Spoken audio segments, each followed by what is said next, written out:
It all started with the story of three families from the Helios Empire, where in each new generation, children with unusual abilities were born. The first family, the El, amazed with their knowledge of the structure of the universe and their ability to process the accumulated experience of humanity. The second, Erevos, was famous for its valiant warriors, experts in the use of cold weapons, and masters of martial arts. And finally, the third one, Leroy, did not have a specific predisposition, but tried to cover as much as possible of diverse skills and abilities from various spheres of life. But one day, a girl named Letitia appeared in this family, who, despite all attempts, could not show any abilities in herself, and at the same time she was the eldest daughter. The heiress of the Leroy family was not only completely devoid of talent, but was also no different from ordinary teenagers, neither in intelligence, nor in beauty, nor even in height. In fact, she was the most ordinary girl. Her sister Diana was a shining beauty in high society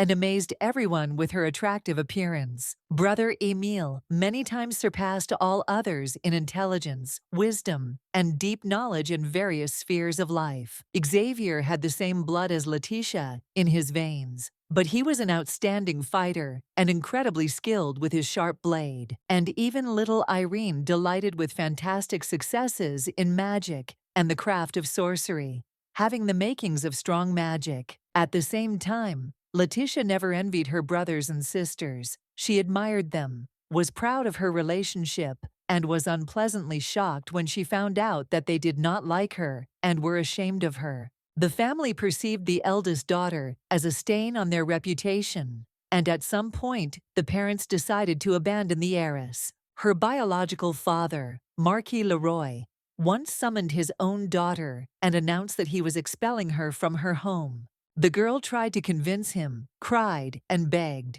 but the head of the family was adamant and did not change his decision, abandoning the innocent little girl to her fate. The man was stern and said that Letizia could no longer call herself his daughter, since he was rejecting her. Then the Marquise added that she should immediately leave the walls of the family mansion and forget the way back forever. In fact, the young girl was deprived of everything in one moment: a future, family, friends, and hopes for a comfortable existence with a famous surname. The elder sister cried bitter tears and did not understand why fate had treated her so cruelly and mercilessly. Letitia walked along the night corridor of the house that no longer belonged to her and longingly recalled the years of happy, carefree life spent within the walls of the family mansion. The former Leroy stopped in front of the knight she loved to play around when she was still a child. She fantasized that in a moment of danger, he would definitely come to life and protect her. But this was not so. The world around her was literally splitting into pieces, the fragments of which flew towards the girl and painfully wounded her trembling soul. The society often discussed the young children of the Marquis, who were distinguished not only by their beauty and health, but also by their unusual abilities and talents. And whenever the conversation in high society turned to the heirs of Leroy, at some point, someone remembered Letitia, who was deprived of any talents. It was very unpleasant to hear snippets of such conversations, and the girl always shuddered at such speeches. However, the eldest daughter always pretended not to notice this attitude and continued to live her old life because it was not her fault that her abilities had not awakened until now. More than anyone else, Marquis Leroy himself was concerned about the situation. He was very worried about this, and at some point began to think that this girl was not his daughter, but a complete stranger to them. The Marquise noted that there were children in their family who had already shown themselves, and therefore the situation, although unpleasant, was not at all critical, since 4 out of 5 children still had abilities. Letitia began to ask her parents for forgiveness for her lack of any noticeable gift, but the head of the family did not calm down. He tried to extract from his eldest daughter at least some small, even completely useless, but obvious to those around gift. However, the girl could offer nothing to her father to calm his troubled mind, and only asked for forgiveness once again. This only made the man even more angry, and he started shouting, accusing his daughter of having a gift for irritating him with endless apologies. His wife tried to distract the Marquis from his bad thoughts, but he continued and said that every time he saw Letitia, he felt deep disappointment and annoyance. Heiress Leroy looked at her parents and suffered because she was constantly accused of something she had nothing to do with. Because abilities awakened in everyone suddenly, the girl clutched her dress in her hand as she watched the Marquise search for a way to calm her husband. The sad girl listened to the joy and delight with which her parents began to discuss the upcoming birthday of their second daughter, who had outstanding abilities. Letizia remembered how she used to enjoy her name day, because when the girl was still a child, she did not notice some things. The father, as was his custom, would come to his daughter on such days from early morning. But with each passing year, the smile would leave his face more and more often. And at some point, the head of the family became completely cold with his heiress, because time passed and the abilities did not manifest themselves in any way. The girl was sad and hurt, but she could not do anything about it because the appearance of the gift could not be predicted in advance. And now the birthday has turned into a real torture because this holiday meant that another year is behind and there are still no talents. The thought only grew stronger in her head that to some extent it was her fault, although there was no obvious reason to believe so. Letitia literally dreamed of getting any ability, just so that her parents wouldn't look at her as someone else's child.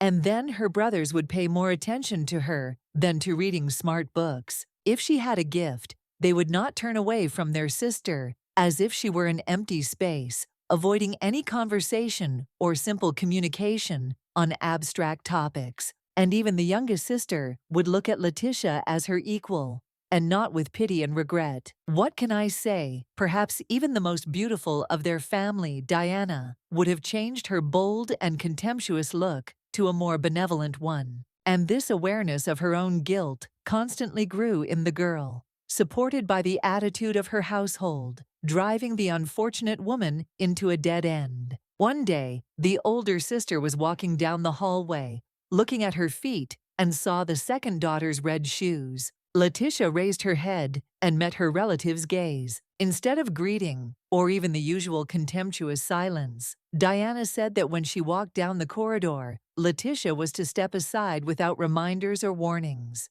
The girl was used to being treated badly, but rudeness and boorishness were new to her, so she was taken aback when she heard such a phrase. The sister noticed that she was of no use. Moreover, she was constantly getting underfoot, and she should understand this. Letitia became upset and began to apologize, as she usually did when she had conflicts with her relatives. At first, the beauty of the family's gaze depicted contempt and discontent. But then she raised an eyebrow and asked how long their family must endure this shame within the walls of their home. Diana noted that in their glorious and noble aristocratic family, there had never been a case where a person without abilities was born, who now interferes with everyone. The wise Emile even had his own theory about this, from which it followed that Letitia was most likely someone else's child, a mutant, or even a curse in human form. Thoughts about the imperfection of a member of the family hindered Xavier in his endless training and fights, and little Irene could not concentrate on learning new spells. She was so worried about her older sister's failure. Hearing such a harsh stream of humiliating words, Letitia asked her sister to immediately stop this bullying. Diana looked angrily at her relative and asked again, could she really not find at least some gift in herself? Then she came right up to the girl and poked her in the chest with her finger, while she literally screamed that if she didn't have the ability, then she had no place in this house and in their family's life in general. The unfortunate woman tried to say something in her defense, but no one listened to her and only continued to reproach her for her shame and lack of innate gift. Finally, Diana had said everything she could imagine. closed her eyes, and fell silent. The sister ended her psychological attack by almost knocking the unfortunate woman off her feet and walking further down the corridor. As she passed by, the restless relative threw a few more offensive words at the girl. Letitia stood in the middle of the corridor for a while, looking after this impudent beauty, and then headed to her room. An hour later, there was a polite knock on the door of the elder sister's chambers, and the girl allowed entry. It was a cheerful and contented servant named Mary, who joyfully greeted the young mistress. However, the heiress Leroy was clearly in a bad mood, given all the events happening around her. The maid brought the mistress's favorite tea and clearly tried to somehow brighten up the girl's difficult everyday life. Letitia thanked the caring maid, but said that her efforts were in vain, since she planned to go to bed as early as possible today, so that this day would end as quickly as possible. Mary understood that her mistress was having a hard time and remained silent for a while, but then she decided to ask her. The maid sat down next to her on the bed and asked what had happened that made the young lady change her daily routine. But the older sister did not answer. She simply lay silently and painfully recalled the events of the past day. An image of a father appeared before her eyes, accusing his daughter of lacking abilities and wanting to find at least some kind of gift. Then Letizia remembered her mother, who had reassured the Marquis by saying that they had other children who were more worthy of his attention. But the most painful memories were connected with Diana, the beauty of the Leroy family, who treated her own sister so rudely and harshly. Finally, from somewhere far away, the heiress of the family heard the maid's words and answered the question with a question. Why hadn't her abilities awakened yet, like everyone else in the family? Mary blushed and thoughtfully pronounced her mistress's name, and then fell silent. Then Letitia continued and pointed out that all of her brothers and sisters had either an innate gift or some kind of outstanding ability, and that was why she felt like an outsider in this house. Their light does not warm her soul at all, but only burns out the life in her, like the scorching sun in the middle of the desert. Usually, people with gifts are chosen and rare, but in this family, being an ordinary person meant being an outcast, and thoughts about this tormented Letitia from her earliest years. In addition, the attitude of household members, for example, the same Diana, destroyed the ground under her feet and made her doubt her own strength, lowering her self-esteem. The older sister clutched the pillow and groaned softly from her heavy thoughts. But then the saving voice of Mary was heard, who suggested that the girl probably had a gift. It was just either not visible or hidden somewhere deep inside. These were pleasant thoughts, and they immediately made her soul feel warm and happy. But when Letitia asked what kind of ability it was or where it could hide, the maid did not know what to answer. Then the elder sister got up and sat on the bed, and suddenly asked the maid about her poor brother, about how the boy was feeling. Mary replied that her relative was in a stable, serious condition and could not recover, but the disease was not able to prevail, and doctors were recommending a very rare and expensive medicine. Letitia listened to this information with concern, realizing how hard it must be for this cheerful girl to live, but she didn't show it. Without thinking twice, the older sister went to the dressing table and took out a box with her jewelry. She suggested that Mary take them for herself in order to save her brother with the money she received. The maid immediately began to protest because she was afraid of the reaction of the head of the family, because if he found out about this, then everyone would be bad, especially the unfortunate maid. Finally, the girl took the mistress's hands in hers and began to talk about how she was already happy that there were such kind and sympathetic people in the world who were ready to do so much for others. Mary closed her eyes and added that serving such a compassionate person as Letitia was a great honor for her and the highest reward. The older sister was very touched by such a confession and did not know what to answer to such flattering words, because usually in this house she was criticized and offended. Then the maid dreamily suggested that it would be great if at some point money started falling from the sky. Then she would definitely not refuse it. Moreover, Mary laughed and noted that in that case, many people would solve their problems and become happier. Letitia smiled too, imagining the problems everyone would have if money was just lying around on the road. Meanwhile, evening fell on the Leroy family mansion, and lights began to come on in the windows. Looking at the evening twilight, the hostess noticed that it was time for her assistant to get ready to go home, so as not to walk down the street in pitch darkness. Mary blushed again and replied that her working day was not over yet, and she could not go home so early. But then Letitia reminded the maid about her brother, who was sick and probably eagerly awaiting his sister at home. After which Mary agreed to finish early and thanked her mistress. Finally, the mistress wished the maid to find as much money as possible on the street, which puzzled the maid. Then the older sister laughed and suggested that she should take a small bag with her to collect gold coins. Mary was amused by this proposal and imagined herself walking down the street with a heavy bag full of money. Returning home from work, the maid turned around and looked at the windows where her young mistress's room was, and she felt sorry for the poor thing because she suffered so much from conflicts in the family. The girl remembered that the mistress had always been kind and gentle to her, and had never forced her to work hard, and had always been accommodating to the simple worker. Mary walked and thought that she must somehow please the hostess. For example, cook something delicious. Suddenly, a bright sparkle caught her attention, and bending down, the surprised maid saw a coin lying on the ground. The girl picked up the find and examined it carefully. Indeed, in her fingers was a real jewel made of pure gold. Mary stood and twirled the sparkling disc in her hands. She could not believe what had just happened, because the object was lying in plain sight, literally underfoot. The image of Letitia immediately appeared in my mind, who with all her heart, albeit jokingly, wished to find money on the street. And this was very strange. The maid had never encountered such a phenomenon before,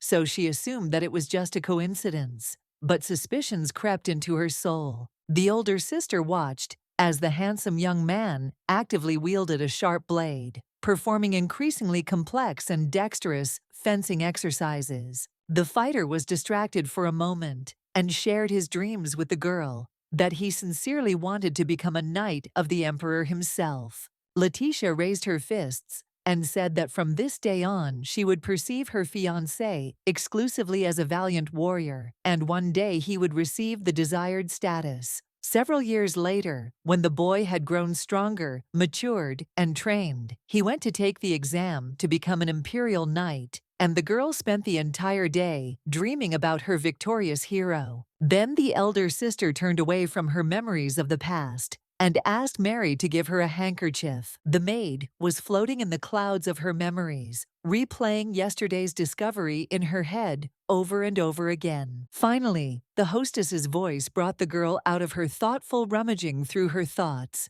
In my head, the maid started, realizing that she had been very distracted and had not heard the young mistress's order. Letitia asked what she could be thinking about so deeply, but the girl said nothing about the coin in her pocket, and only replied that she had simply gone into herself and listened. Finally, Mary understood what she was asked to do and handed the handkerchief to her mistress. The maid asked if the mistress needed anything else, but the elder sister replied that she did not need anything else.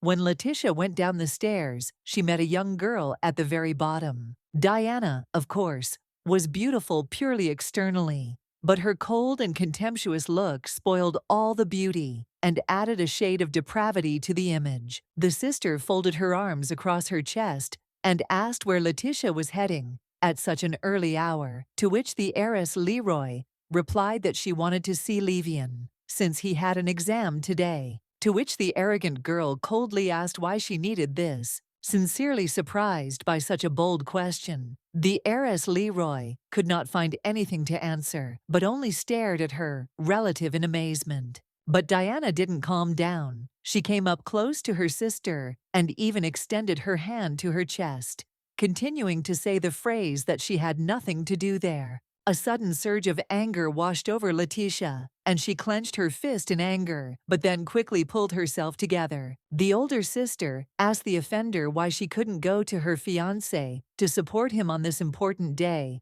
because it was normal and completely natural. To this, Diana replied that it would be better for the girl to stay at home and not go anywhere. This would be the best help for a person who is not indifferent to her. Then the relative turned and walked away, leaving her bewildered sister in confusion. Despite the warning from the haughty heiress Leroy, Letitia got into the carriage and headed straight to the exam site.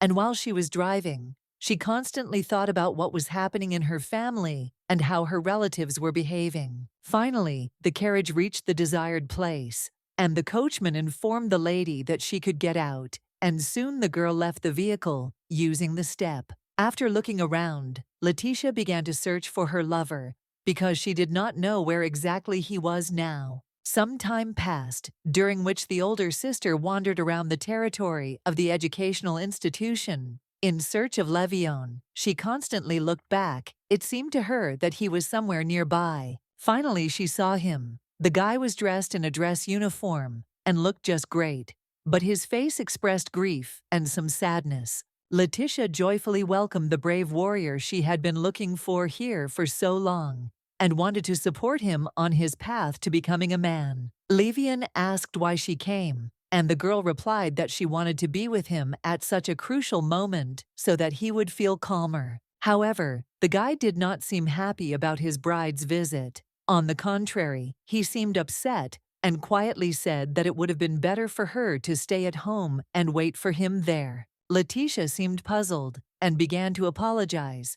For some reason, everyone perceived her idea to support the groom very badly, and even the guy himself was clearly not happy. Heiress Leroy immediately offered to leave, but the guy said that she should follow him and moved forward. The older sister tried to figure out what was going on, but Levan simply walked ahead without saying a word. Finally, Letitia came to terms with what was happening and remembered her gift, which she had specially embroidered for the winner, as a form of support. But the knight candidate walked quite quickly, so giving the handkerchief turned out to be not as easy a task as she initially thought. At some point, she got tired of running after Levan, and the girl simply stopped, calling the guy by name and saying that she wanted to tell him something. However, the knight candidate, without turning around, began to talk about her gift, which had not yet manifested itself in any way. These words confused the marquise's daughter. Suddenly, the groom turned around and added with bitterness in his voice that he was upset precisely because of her failure in this matter. Letitia didn't know what to answer. All this time she thought that her chosen one was far from constantly demanding of her in terms of abilities. But it turns out that she was cruelly mistaken about him. The unfortunate noblewoman crumpled her handkerchief in her hand and squeezed her dress. She didn't want to be here anymore. For all this long time,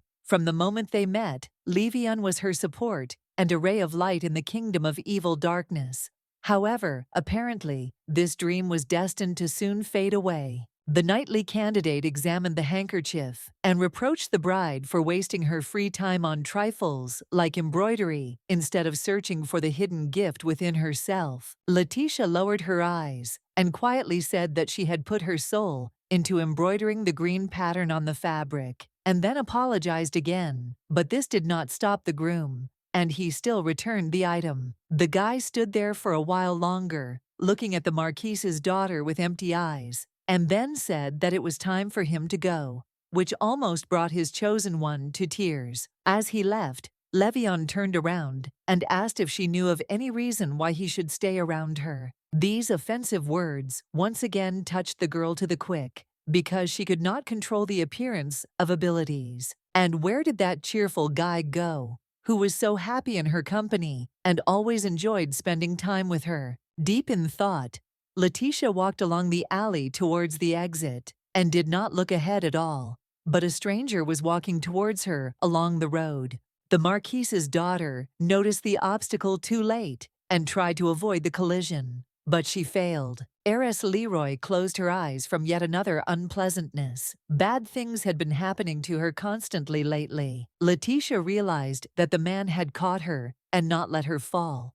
In response, she opened one eye and immediately began to ask for forgiveness and say that she had not looked around when she walked. The stranger was no less confused and embarrassed than the girl. He felt awkward, hugging a random aristocrat right in the middle of the road. The Marquise's heiress noticed his hand, covered in fresh blood, and asked if he was okay. The young man hastened to assure the girl that everything was fine, especially when she began to doubt his words. The stranger added that all these were minor details, because the main thing was that the lady was not harmed during this incident, after which the guy turned around and walked away quickly. The Marquise's daughter called out to her savior in such a plaintive voice that he could not resist and turned around. Letizia quickly approached and handed the man a gift that she had personally embroidered for her fiancé. Perhaps the piece of fabric would be useful, at least in such a situation. Taking the handkerchief with both hands, the girl, with an unhappy look, handed it to the unknown gentleman and sadly asked him to accept this modest gift. The guy felt very awkward accepting souvenirs from a random passerby, but he saw that this was extremely important for the young aristocrat. Closing his eyes, he thanked the noblewoman for this accessory and carefully placed the handkerchief in the inside pocket of his jacket. However, this gesture made Letitia even more confused, and she immediately began to protest. It seemed strange to her why the guy, instead of wiping away the blood, simply hid the square of cloth. The stranger calmly replied that he could not stain such a nice souvenir, as he considered it indecent towards a lady. Then the man blushed a little and added that for him, after their meeting, this scarf became more valuable than gold. Letizia was very surprised to hear that her work was called a treasure. She, of course, appreciated her work and time invested in embroidery, but she could not imagine that a stranger was capable of this. The Marquise's heiress laughed at the thought that she was capable of creating expensive things. Then the girl took the handkerchief from the hand of the unknown gentleman and, without thinking twice, began to bandage his wound. The guy was noticeably upset when he saw that the gift was now completely dirty, and he hurried to tell the girl about it. However, Letitia hastened to assure the young man that she was very pleased to somehow repay him for his kindness, and she had no intention of returning the handkerchief. Indeed, there was no longer any blood oozing from the bandaged wrist, but the Marquise's daughter was in no hurry to let go of the warm and strong hand. For some time the young people looked at each other attentively, while the aristocrat looked very happy and contented, and the nobleman looked confused and surprised. Finally, the guy, not hiding his embarrassment, asked the name of the unfamiliar lady, who turned out to be such a skilled nurse. The Marquise's daughter smiled broadly and said her name, Letizia, and then the family name, Leroy. Shortly before this meeting, a knighting exam was taking place on the training ground for a man who accidentally collided with Letitia. His opponent fell and rolled on the ground from a powerful blow. The guy calmly looked at the fallen man and seemed to be thinking about something of his own. The audience actively discussed the candidate's maneuvers and also recalled his incomplete social status, since he was the son of a duke by blood, but had not yet undergone the rite of inheritance of the title. The difficulty was that the young man could not afford to carry out this expensive ritual due to the poverty of his family, and the elite was extremely reluctant to accept talented but poor nobles. When the boy was taking the exam for the first time, it was at that very time that his mother, the Duchess, suddenly died. The second attempt to pass the test ended with creditors raiding the house and robbing the already modest family blind. Therefore, the stranger was prepared for the upcoming negative consequences, but he could not think of any other options to break into high society. He looked at his hand, covered with fresh abrasions and wounds as a result of the fight, and thought that his whole life was a series of difficulties and failures. And the Duke's son also thought that he was very tired of fighting, and felt that all his strength had practically run out. The boy hated himself for this weakness, and deep down, he believed that a descendant of a noble family should show more fortitude and determination, regardless of the circumstances. And so, when he was walking from another fight, he accidentally ran into an unfamiliar girl. Reflexes allowed the guy to catch the stranger and save her from an inevitable fall onto the hard floor slabs. But at that moment, the wound on his palm opened up. The girl was pretty and very sweet, constantly apologizing and making excuses for her own absent-mindedness. Apparently, she was also as self-absorbed as the knight candidate and tried to make amends for her guilt as quickly as possible. The Duke's son was a little surprised to meet a lady who so easily assigned herself the blame for such a minor incident as a collision. The guy was amazed by her gift, because it is not often that you meet an aristocrat who can do such a delicate and precise job of embroidering a green pattern on a small handkerchief. The young man really didn't want to spoil this beautiful handiwork, but the girl got ahead of him. During his difficult life, the Duke's eldest son met many people, but there were very few among them who were so kind and affectionate. The guy was pleasantly surprised, because before that, he usually encountered the negative sides of people and had already begun to forget what real mercy and the ability to empathize look like. And when the girl touched his hand, the Duke's son felt incredible warmth spreading throughout his body. Over the years of endless trials, his heart had hardened, but as soon as he met a sweet angel on his way, he felt alive again. Then, he finally decided to ask the stranger's name, because he couldn't leave such a decent person nameless. The girl smiled and introduced herself. Her name was Leroy. The guy looked at his hand. It no longer hurt, but on the contrary, it now felt incredibly light and strong. It was a wonderful and unexpected acquaintance. The young lady literally beamed with delight that she had managed to help someone, and that her creation had not been in vain. The Duke's son caught himself thinking that lately he had been experiencing nothing but troubles and misfortunes, and then suddenly there was incredible luck and a pleasant acquaintance. After some time, the guy returned to the area where the fencing exam was taking place, and was surprised at how easily he managed to defeat his opponent this time, knocking the sword out of his hand. The examiners loudly acknowledged the complete and unconditional victory of Enoch of the Achilles clan, and then, to the boy's surprise, it was announced that the Duke's heir had passed the last of the entrance exams and was gaining access to the final test to increase his social status. The panel of stern judges also mentioned that the candidate had won despite his injury, and it is precisely the ability to fight and win through pain that is the quality of a true knight. It was getting dark, but the lights had not yet been lit at the Leroy estate, as it was still quite light and there was enough daylight. Mary joyfully greeted her mistress, whom she had been waiting for so long from her trip to the city. But the maid immediately dropped everything as soon as she saw that the young mistress's hand was covered with stains of dried blood. She began to examine her fingers and wonder how she could hurt herself in the city. But Letitia hastened to reassure the maid, saying that she was fine and that it was not she who had hurt herself. Mary immediately calmed down as soon as she learned that the owner had not received any damage, and offered to immediately wash her new handkerchief, which she had noticed during the day. However, the Marquis's heiress smiled and said that there was no need for this, since he was stained with blood. She felt good about remembering the boy she had given some medical attention to and taken care of his wound.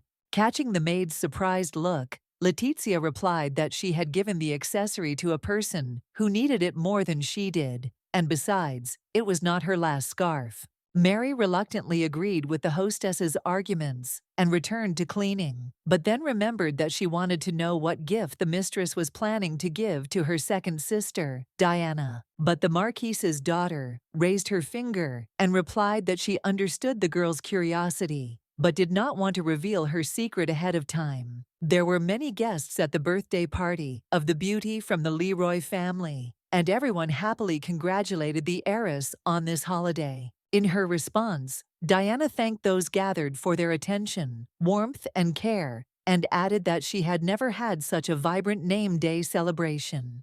Letizia made her way among the guests to personally congratulate her sister on this special day, but she could not find her. Finally, the search was crowned with success, and she saw her second daughter, who stood out from those around her with her beauty and brilliance. The Marquise's daughter addressed Diana by name with a smile and thus attracted her attention. Seeing Letitia, the birthday girl's face immediately changed and became sad and wary. She rudely asked her sister why she came and what she wanted. Young Leroy replied that she wanted to congratulate the heiress on this bright holiday, to which the girl uttered cold words of gratitude. Then, the older sister handed over a box with a gift and accompanied it with a congratulatory phrase. Diana immediately covered her face with a fan and looked strangely at the object frozen in Letitia's hands, and her eyes expressed horror and extreme hostility. This silent scene dragged on for quite some time, because those around began to pay attention to the two sisters. It was obvious that the birthday girl was afraid of the gift, but a crowd of her girlfriends had already gathered around, and they all repeated that they really wanted to know what was hidden there, and asked to open the box immediately. Inside was a large bright brooch with a huge green stone in an elegant frame with a bow. One of the noblewomen noted that such decorations were very popular several years ago, but have now gone out of fashion. But another noted that it does not matter, because the product is really beautiful. Diana silently listened to the various comments from random viewers and continued to examine the souvenir. Finally, the birthday girl interrupted her train of thought and abruptly slammed the box with the decoration shut. The woman standing next to the Marquise's daughter said that if she had known about this gift, she would have made another surprise herself. Diana asked, "Why?" Then the lady took out her present. It turned out to be a brooch, which the birthday girl had once praised for its beauty and high level of detail. The heiress of the Marquis immediately put on the accessory and admired its elegance and shine, and added that she would take care of it with all her might. Everyone clapped happily and began to congratulate Diana on her wonderful wardrobe update, and only Letitia stood there sad and almost crying. Suddenly, the birthday girl looked at her relative with pity, because she had prepared for this day and chosen the present herself. Diana then invited those around her to continue the celebration without her, and said that she and her sister needed to take all the gifts to her room. And while the two sisters slowly moved towards the doors, the guests followed them with long glances and talked about something. As long as the girls remained in full view of the crowd of visiting nobles, Diana behaved calmly and with restraint. But as soon as the Leroy heirs disappeared behind the doors, the younger sister pounced on Letitia with anger and reproaches. The birthday girl grabbed the box with the green brooch and literally hit the unfortunate girl in the chest with it, saying that this souvenir had ruined the whole party, and that she should never give her anything like that again. The eldest daughter was very upset and asked how she could leave her beloved sister without a gift on such a day. In response, Diana shouted that if Letizia could not restrain herself, she should have given some other item, because this one had long since gone out of fashion, which must be monitored. The heiress of the Marquis lowered her hands with which she was clutching the box. She was very hurt and offended by the fact that all attempts to improve relations in the family had failed.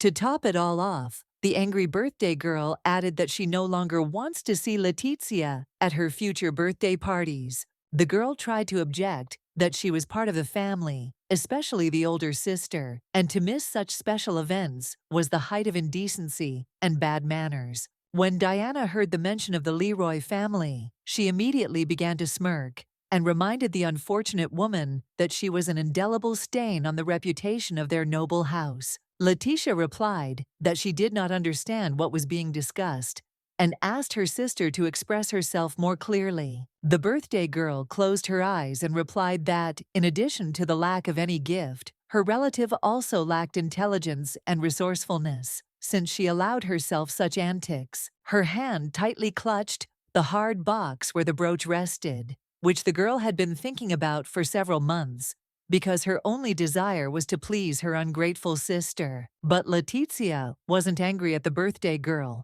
She was directing the aggression at herself, and she felt ashamed that she had made Diana feel uncomfortable on such a significant day. Meanwhile, an unusual and rare guest arrived at the mansion, whom few expected to see that day. It was Mr. Seos, a longtime friend of the Leroy family, who visited his acquaintances only on exceptional occasions. The Marquis greeted the nobleman and announced that he was very pleased that the man had found time in his busy schedule to attend the birthday of his second daughter.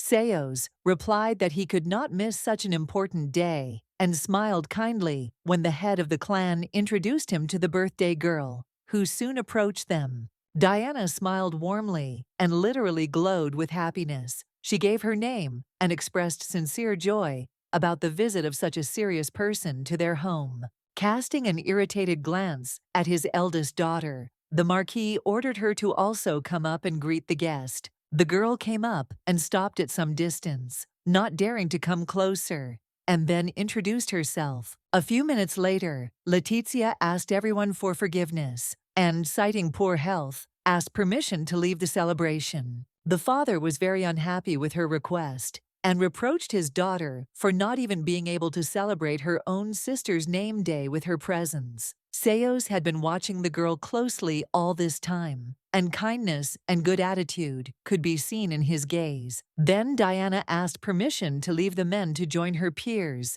and continue celebrating her birthday, to which she immediately received consent. And while the sisters were leaving, and the head of the house continued to tell something to the visiting guest, he looked at the girls and thought about something of his own. Seos drew the Marquis's attention to the fact that his second daughter was receiving maximum attention and care, to which the man replied that this was indeed the case and that she was very important to the family. And then Diana's father added that this was what distinguished her from his eldest daughter, Letitia, and then the guest asked what was wrong with her. The owner of the house replied that many years had passed since she was born, but not a single ability had awakened in her, and these words made Seos think deeply. For centuries, the Leroy family has been known for its outstanding magicians, scientists, fighters, and representatives of other directions, where blood relatives occupied leading positions.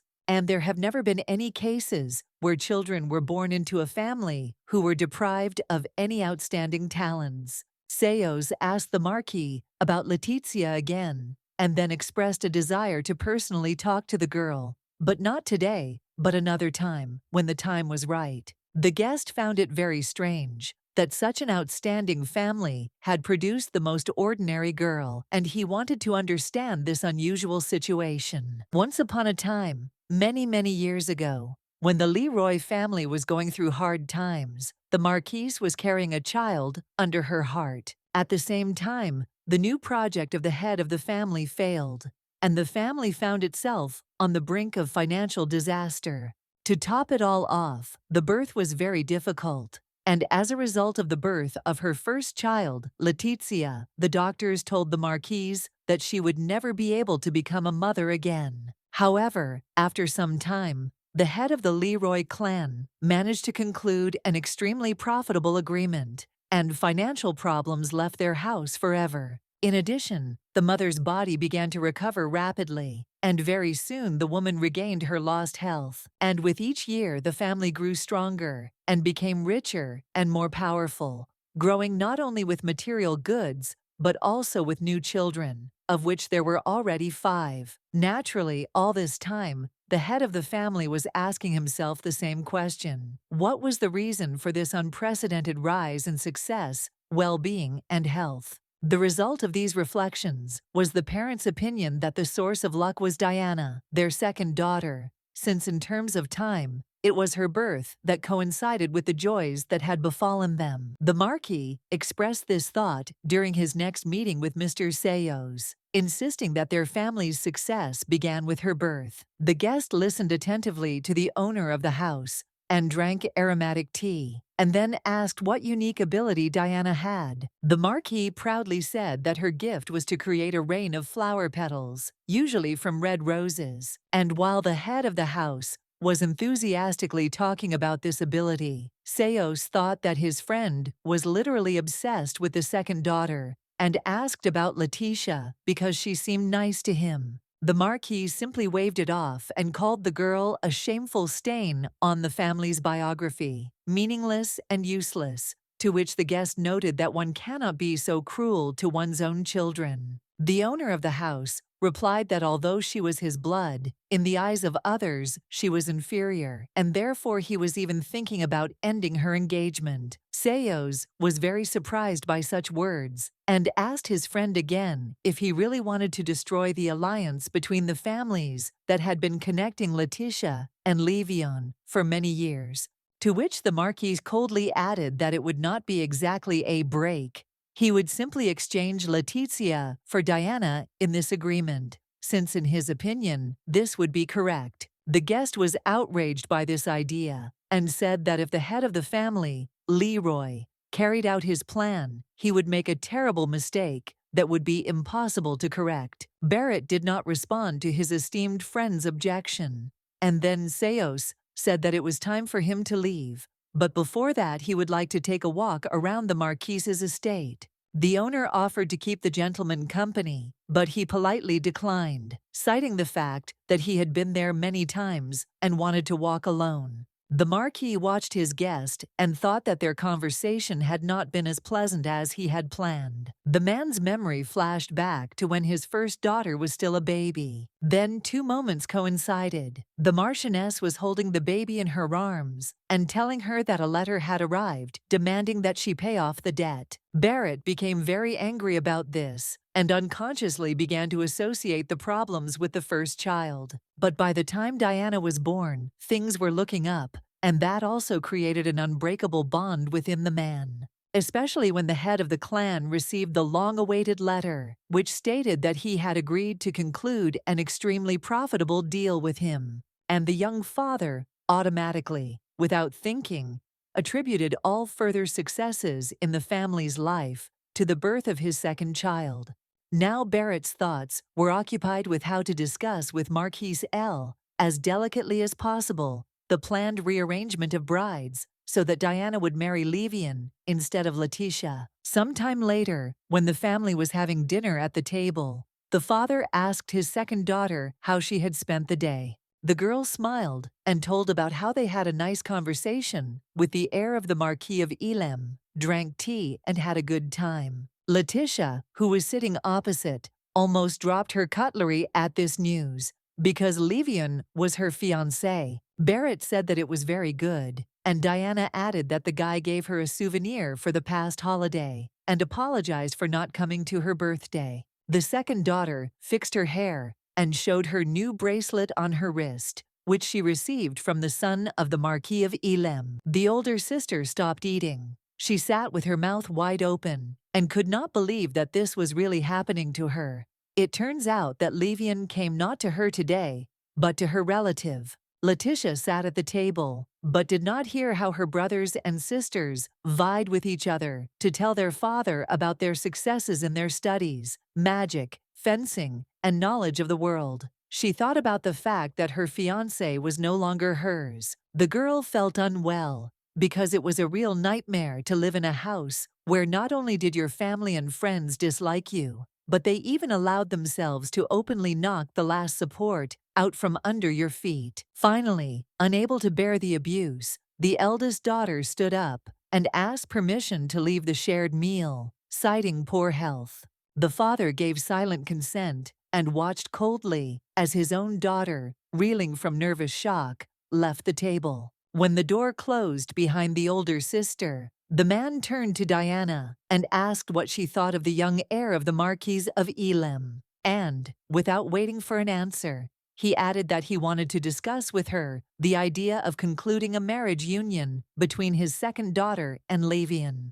Hearing these words, silence reigned at the table. Brothers Emile and Xavier were clearly shocked by such a proposal for their relative. Irene's mouth dropped open in astonishment, and she asked her father to repeat what he had just said. The head of the family slowly wiped his mouth with a napkin and noted that he intended to talk to Levan's father in the near future and break off the engagement between his son and Letitia, and then propose Diana for this position. The girl did not know what to answer. Of course, she liked the young and handsome young man, but she had never seriously thought about marrying him because he had been engaged to her sister for many years. The Lady of the Flower Rain was silent for a while, and then she made a decision and told it to her father. After some time, Letitia ran into her sister at the exit of the house, and she, as usual, asked where the first daughter was going. When Diana heard that her relative was planning to meet her fiancé,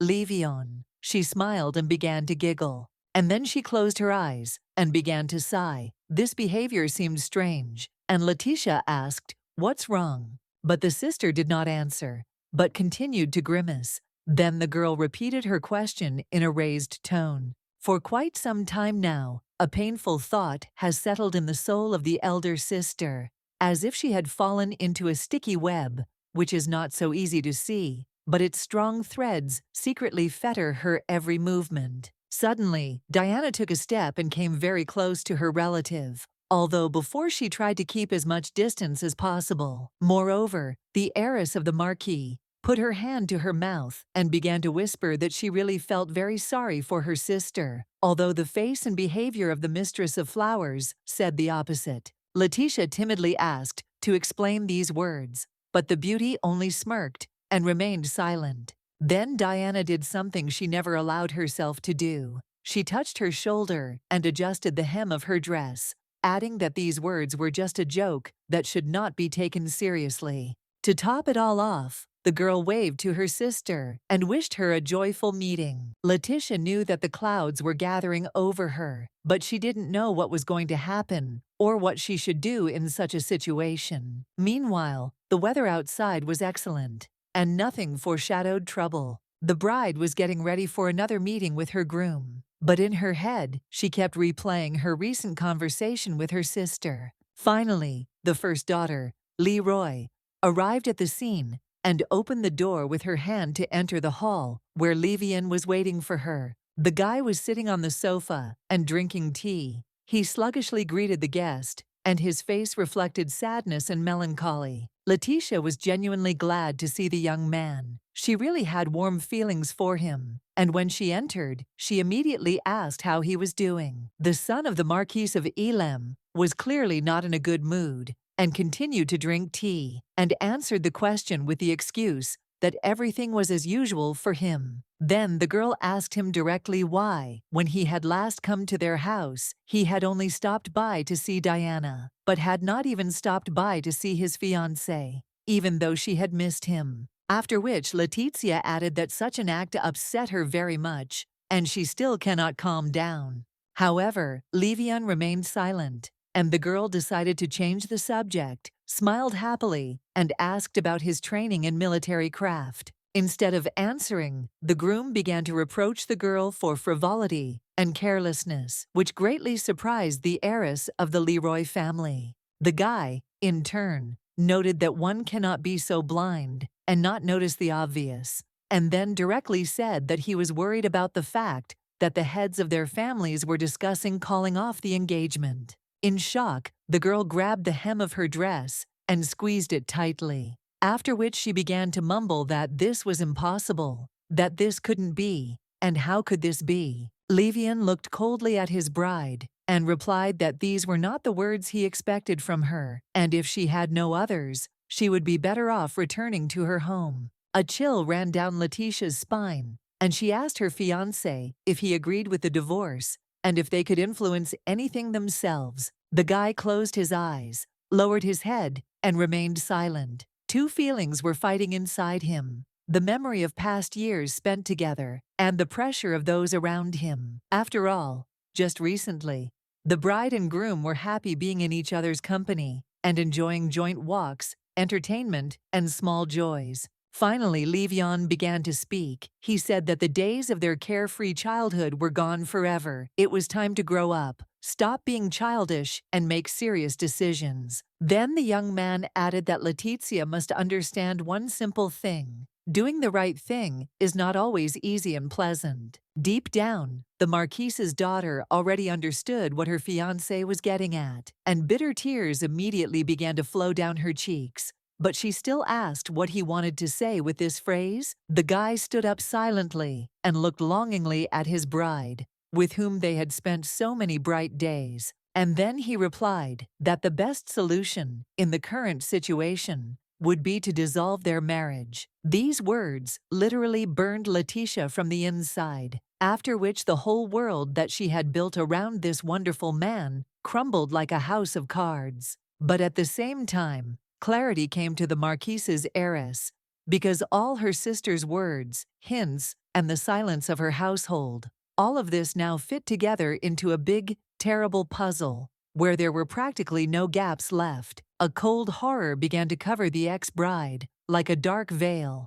because it turns out that all this time those around her, and even Levan himself, knew perfectly well about the impending dissolution of the engagement, but remained silent. The light carriage slowly drove along the bright green alley, illuminated by the rays of the daytime sun. But inside, there was a girl who was biting her nails with excitement, because her whole life was rapidly rushing into the abyss. All sorts of questions flashed through Letitia's head. When did it all start? How could she not notice it? Why no one told her anything right away, but preferred to hide it? And so on. Suddenly, the Marquise's daughter had an unexpected idea and knocked on the glass, indicating to the coachman that they should stop in town on the way home and buy something there. After some time, the carriage stopped right at the edge of the market square, where there were countless stalls selling all sorts of items. When the girl left the carriage and stepped onto the stone pavement, the coachman asked if she could handle the shopping without a maid, to which the girl answered in the affirmative and went to the counters. Even during her childhood, Letitia often came here with her family to shop, and the children happily ran between the rows. Little has changed since then. Meanwhile, there was lively trading going on at the market. People were actively communicating, looking at the assortment and making purchases. The girl looked at families with children and remembered herself at their age. At that time, they were all a big friendly company. Letitia's attention was drawn to a local attraction where those who wanted to could test their aim. The Marquise's heiress remembered that this was once one of her favorite games, which she often played. The girl then saw the children trying to persuade her recent acquaintance to give them some money to try his luck, but he refused and said that it was all a ploy to make a profit. Suddenly, the Marquise's daughter stepped forward and said that she was ready to pay for their attempt with her coin. The guy looked at the girl and immediately remembered her, because they had met the day before on the territory of the school for knights. The dark-haired sister immediately took advantage of the situation and began to thank the stranger with joyful delight for the unexpected gift. Leal then quickly grabbed the coin from the outstretched hand and turned to her brother, whose name was Jan, saying that they were very lucky. The young man covered his face with his hand, ashamed that his relatives, without waiting for the elder's permission, had taken advantage of Letitia's offer, which was clearly happy about it. Meanwhile, the boy and girl went to the attraction. They stopped in front of a large target and began to look at each other hesitantly because they had no experience. The Marquise's daughter asked about the children, and the candidate for knighthood replied that they were his younger brother and sister, very active, and therefore brought him not only joy but also trouble. The guy wanted to say something else, but he thought about it. It was obvious that he was uncomfortable being in such a situation. For a while, the young man simply remained silent and looked at Letitia, whom he did not expect to see here at all. Then the older brother folded his hands behind his back and said that he should have done it earlier, but somehow he didn't think of it right away. After which the young man bowed and introduced himself in full form, stating his name and status, Enoch, son of Duke Achilles. Now there was no longer any uncertainty on the guy's face. He had completed all the formalities and felt much better. The aristocrat opened her eyes wide, blushed, and also introduced herself, Letitia, daughter of the Marquis Leroy. The young man smiled and hastened to assure the noblewoman that he remembered well her first and last name, which she mentioned at their first meeting. At this time, the brother and sister finally agreed on who would try their luck first. This time, the girl was ahead and hurried to make the throw. Achilles invited Letitia to compete in throwing herself, but the girl immediately became embarrassed, saying that usually everyone is lucky in such games, except her. Suddenly, the young people heard a joyful cry. It was Leal, who, to everyone's surprise, hit the target right on target, and her brother Jan could not believe his eyes. The older ones were also extremely surprised, because the kids had just won the main prize, a bag of flour.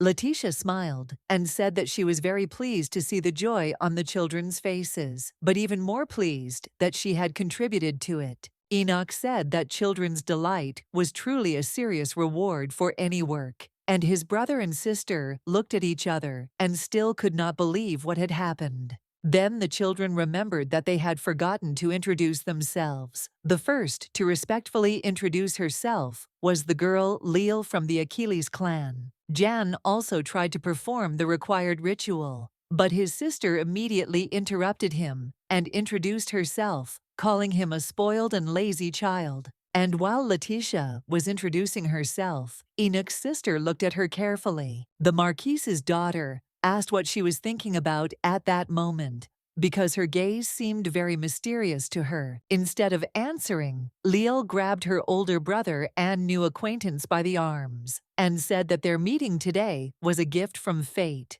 and therefore they simply had to have a lot of fun. Enoch shouldered the prize for his accurate throw, and the girls began to think about what they should do next. The first idea was to put on a funny mask and show it to others, which was quite funny. The company then had fun and fooled around until the evening. And when it was time to say goodbye, Leal invited Letitia to their home and promised to bake a pie for her visit. However, John objected that if the Marquise's daughter decided to try this treat, she would certainly get poisoned, so he would better prepare the dish himself. The noble woman blushed and became embarrassed, and then said that it was not at all necessary to strain oneself so much, and especially to quarrel because of her person. Then the children stopped arguing and immediately fell silent, which was surprising for Letitia because they listened to her, and before that, very few of the aristocrats took her seriously. Enoch said that they would be very happy to see the Marquise's daughter in their home,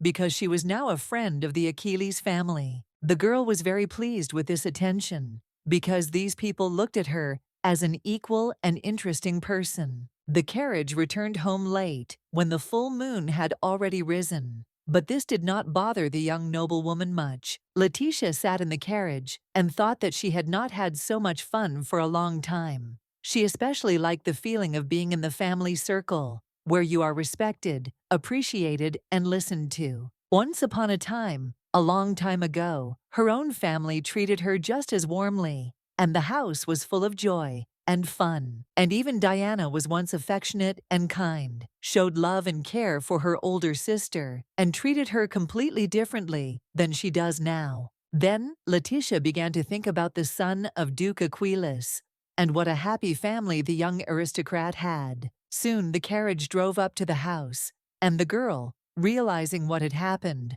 walked along the night path straight to the door. The older sister walked along the alley toward the light from the windows and thought that she also had close people, but it was difficult to call them a close-knit family. The next morning, the Marquis called his eldest daughter to his office. The man looked clearly displeased and irritated. Barrett accused Letitia of daring to contact a family of absolute losers without his knowledge, and added that the girl should have no more contacts with the Achilles family. The daughter wanted to object, but her father abruptly cut off his heiress in mid-sentence and said that he did not want to hear anything from someone who brought nothing but bad luck into their home. The young noblewoman remembered the face of Enoch, the Duke's eldest son, and his invitation to visit his family's home. Why did his father call him a loser when the guy looked quite respectable and behaved quite decently? The young man was sweet and friendly, and also showed respect and reverence,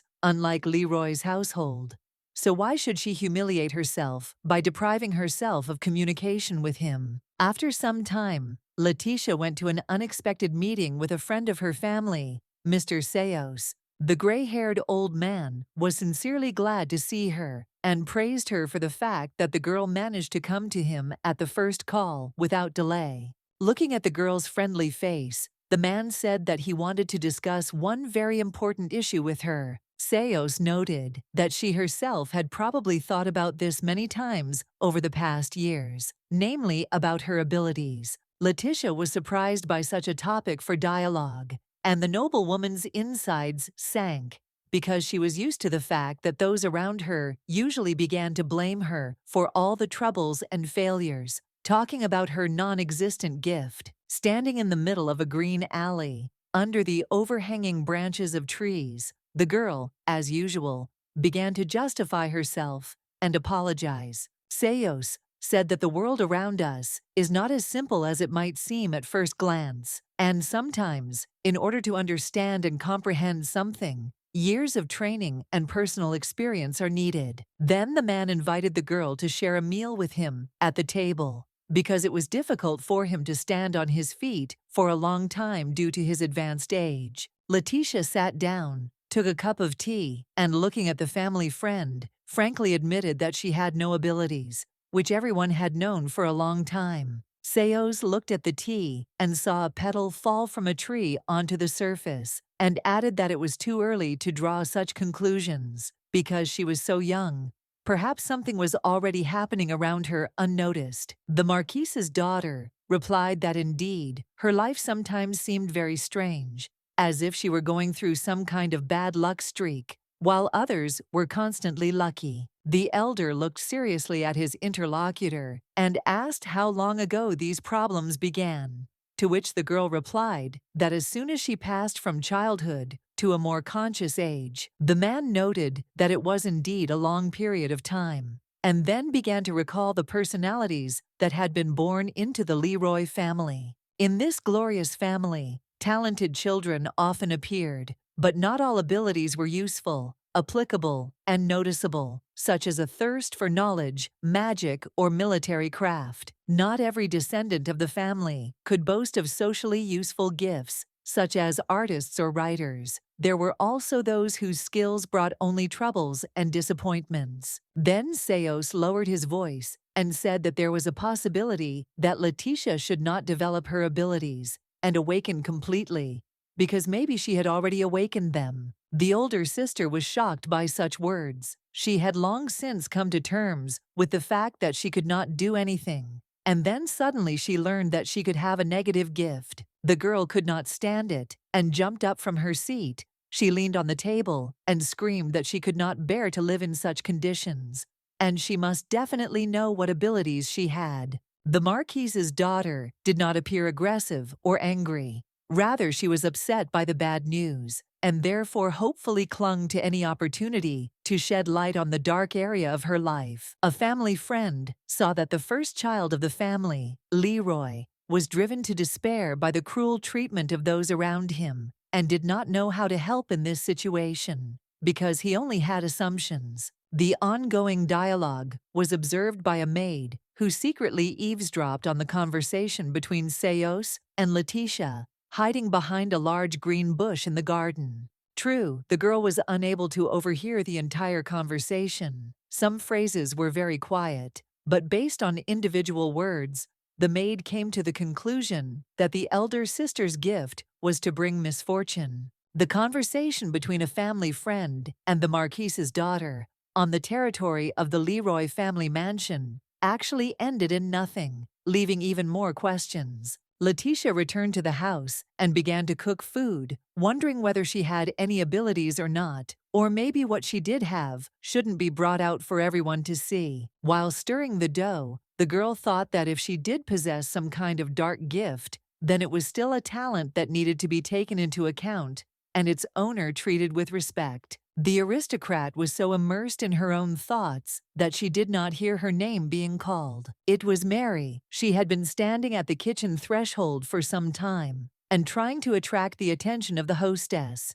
Finally, the maid could not stand it any longer and came right up to her mistress, and only then did Letitia notice the maid, who reproachfully remarked that one should not be so absorbed in oneself while preparing food. Then the girls began baking aromatic cookies together in the oven, the smell of which spread far along the corridors of the first floor of the mansion. The sweets were unusual, with fillings, and each product had all the signs of being handmade. The hostess and the maid were having a fun and joyful time in the kitchen. And in the end, they had a whole tray, which they were going to send to the hot coals. Literally before our eyes, the dough began to rise and open up, so that a delicious and fragrant flower appeared above each mold. The girls were very pleased, because if the dough had not risen, the dish would have been ruined. But everything turned out perfectly. Finally, when everything was ready, exquisite sweets were placed on the tray, which were pleasing to the eye and intoxicating with a pleasant aroma. Letizia prepared to cover the dish with a large convex lid called a cloche,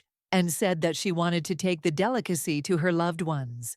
Walking down the corridor with her creation in her hands, Letitia wondered who she should bring it to first. When she went to Diana, the girl discovered that she had gone out somewhere. Then the older sister decided that in that case, Emile would be the first to taste the still warm treat. Until recently, she and her brother had had a good relationship, and Letizia wanted to support them at all costs. The guy was sitting at the table and, as usual, writing something. He was distracted from the papers and was a little surprised by his sister's appearance. The relative said he didn't expect to see her with a tray on the threshold of his room. The girl showed the purpose of her visit and reminded that her brother once loved such sweets. The young man seemed puzzled and looked not happy, but rather confused.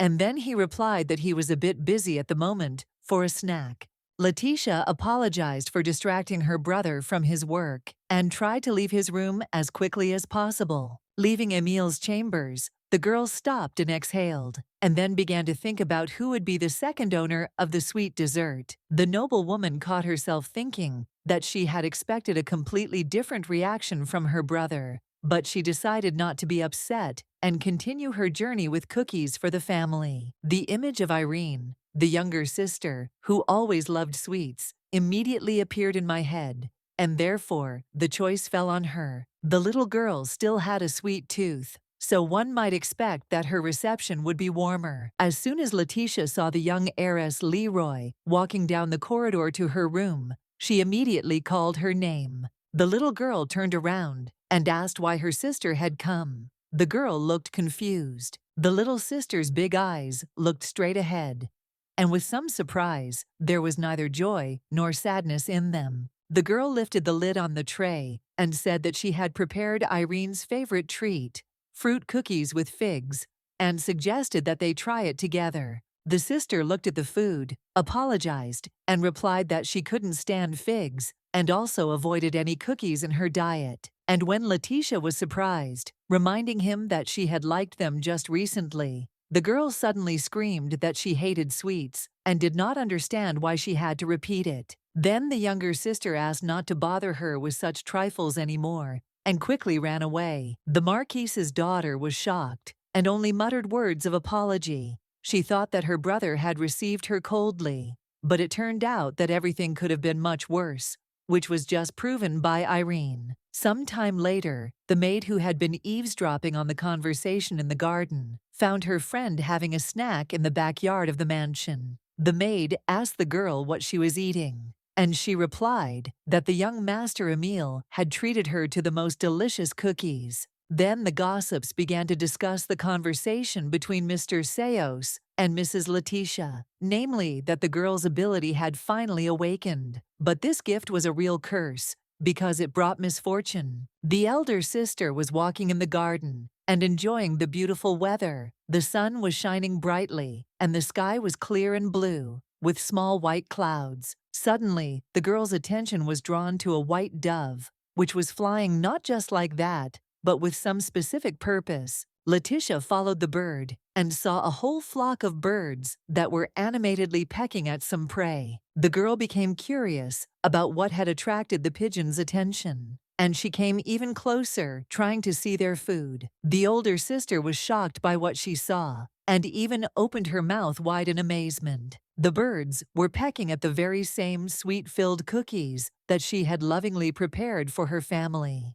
Meanwhile, the servants were actively spreading gossip about the young mistress's ability to bring trouble. And as confirmation of this, the sudden illness of the maid, who ate the cookies for a meal, appeared. Naive girls whispered that even being in close proximity to Letitia meant completely losing luck and exposing oneself to great risk. In addition, the maids gave free rein to their imagination and imagined that the Marquise's heiress was a real monster who could curse a person with just one look. The maids agreed that they should avoid any contact with their mistress as much as possible and move away as soon as she approached. The girls then agreed that all work related to Letitia should be transferred to Mary, the servant who is already assigned to the heiress of the family. The culprit of all this gossip did not suspect anything and continued to hover in the clouds of her own memories, thinking about those days when her brothers and sisters loved her. Over and over again, the girl replayed in her head the events of the past days, which seemed like a terrible misunderstanding, but actually happened. Why was Emile so cold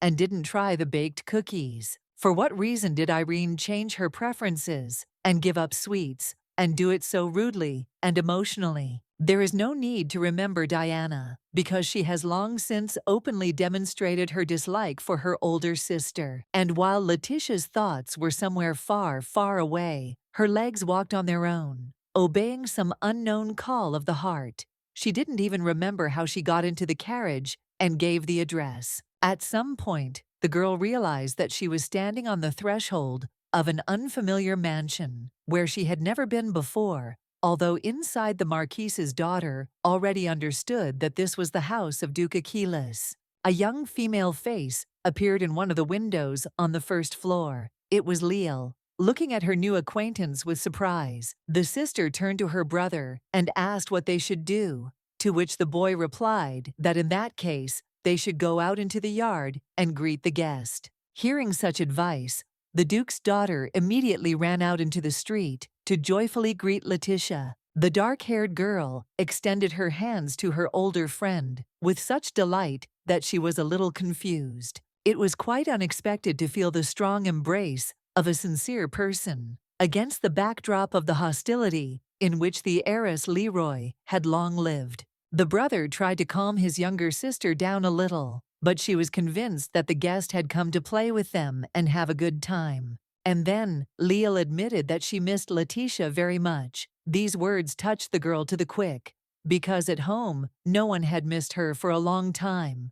On the contrary, they avoided her in every possible way. The older sister smiled and said that she had come to fulfill her promise, because she had given her word that she would come and visit Achilles' family someday. The young mistress of the house replied that it was simply wonderful, and then took the guest by the hand and literally pulled her into the house. John noted that his sister should be more careful with visitors to their family nest, but the girl added that he should also quickly follow them so as not to miss anything. Soon the company found itself in a spacious kitchen, equipped with all the necessary equipment. The dishes sparkled with cleanliness, and all the items were in their places. Leal seated her guest in a place of honor and said that she only needed to watch carefully as she prepared her masterpiece. Letitia was surprised and asked again if the girl was really going to bake the pie herself, to which Enoch's younger sister replied that she shouldn't worry about it.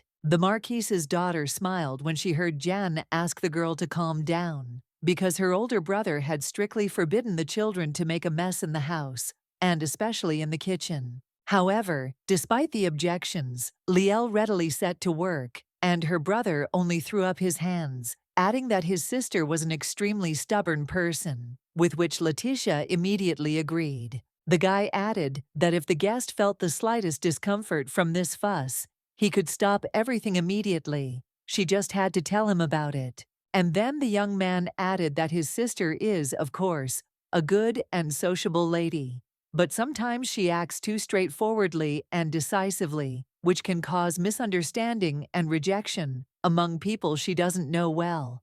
Heiress Leroy assured Ian that everything was fine and she felt great, and she was very interested to know how this culinary event would end. Looking at the diligent Leal, the guest added that the only discomfort she felt was due to the fact that she was simply observing and not taking personal part in the process. Letitia watched the process and caught herself thinking that no one had tried so hard for her in a long time. And it was funny and unexpected. Jan noticed that he was very glad about the positive attitude of their guest, because when it all started, the girl had a very confused look. At some point, the young cook called her brother in an uncertain voice and asked him for help, to which he replied that he had managed to prepare in advance, and therefore all the ingredients should be more than enough. After a while, Letitia asked permission to join the process, saying that just watching was very boring. The children protested that they couldn't make their guest strain herself, but the girl assured them that she wasn't going to cook for them, but wanted to do something simple, like prepare apples. The Marquise's daughter completed her task quite quickly and skillfully, as evidenced by the whole bowl of peeled and cut into even slices apples. Meanwhile, Liel finished preparing the dough for the future pie, and Jan carefully watched the process of preparing the sweet dish. At the final stage of the joint culinary performance, the dish was sent to be baked in a hot oven. When the time came, a fragrant and delicious apple pie was placed on the table, which looked amazing. The brother tried to joke with his sister that their guest had done most of the work, but Liel abruptly interrupted him, reminding him that she had made the dough herself, and that was the main part of the dish. Suddenly, the heavy steps of hobnailed boots were heard, and the door to the kitchen quickly swung open. Enoch returned from a business trip and decided to find out what his relatives were doing in the absence of their elders. Letitia looked at the guy, and when their eyes met, she immediately blushed, feeling awkward about this situation. The head of the family was also surprised, but he didn't show it because he was very happy to see the heiress Leroy at home. The young man greeted her politely. He was much taller than his guest, so in his presence, the girl sometimes felt very small and defenseless. Enoch smiled broadly and said that he was very glad to see Letitia again, and added that he had often thought of her over the past few days and wondered when she would finally visit their home. Then Achilles added that he was glad of her visit, also, because he would finally be able to return to her what he should have given her a long time ago. And the girl was very surprised to hear such words. And instead of being cheerful and carefree, the Marquise's daughter turned into a confused and depressed woman. She tried to understand what the owner of the house meant. What did he owe her? But Letitia was even more hurt by the phrase that the guy was glad to see her, because for many years now, all the close aristocrats around her had behaved as if they did not want to know their relative at all. The next moment, the heiress Leroy's head began to spin, and she began to lose consciousness, slowly falling to the side, while the children immediately rushed to help, trying to catch the falling guest. Despite this incident, everything ended well and the girl was not hurt. She cut the apple pie into large pieces and served it on the table. Meanwhile, Liel began to beat Jan for doubting her culinary skills and continued to insist that the guest did most of the work, which is why the result was so good. This argument, in front of the embarrassed Letitia, would have continued for a long time, if not for Enoch, who even had to shout at the children to calm them down. Suddenly, the Marquise's daughter had a terrible thought. What if the owner of the house doesn't like apple pies? Because no one had asked his permission to use the kitchen for such purposes. Just recently, heiress Leroy had already prepared a sweet dish, and the result was completely unexpected. Despite all her efforts and labors, an image of Irene immediately popped into my head, screaming in the middle of the hallway that she didn't like cookies.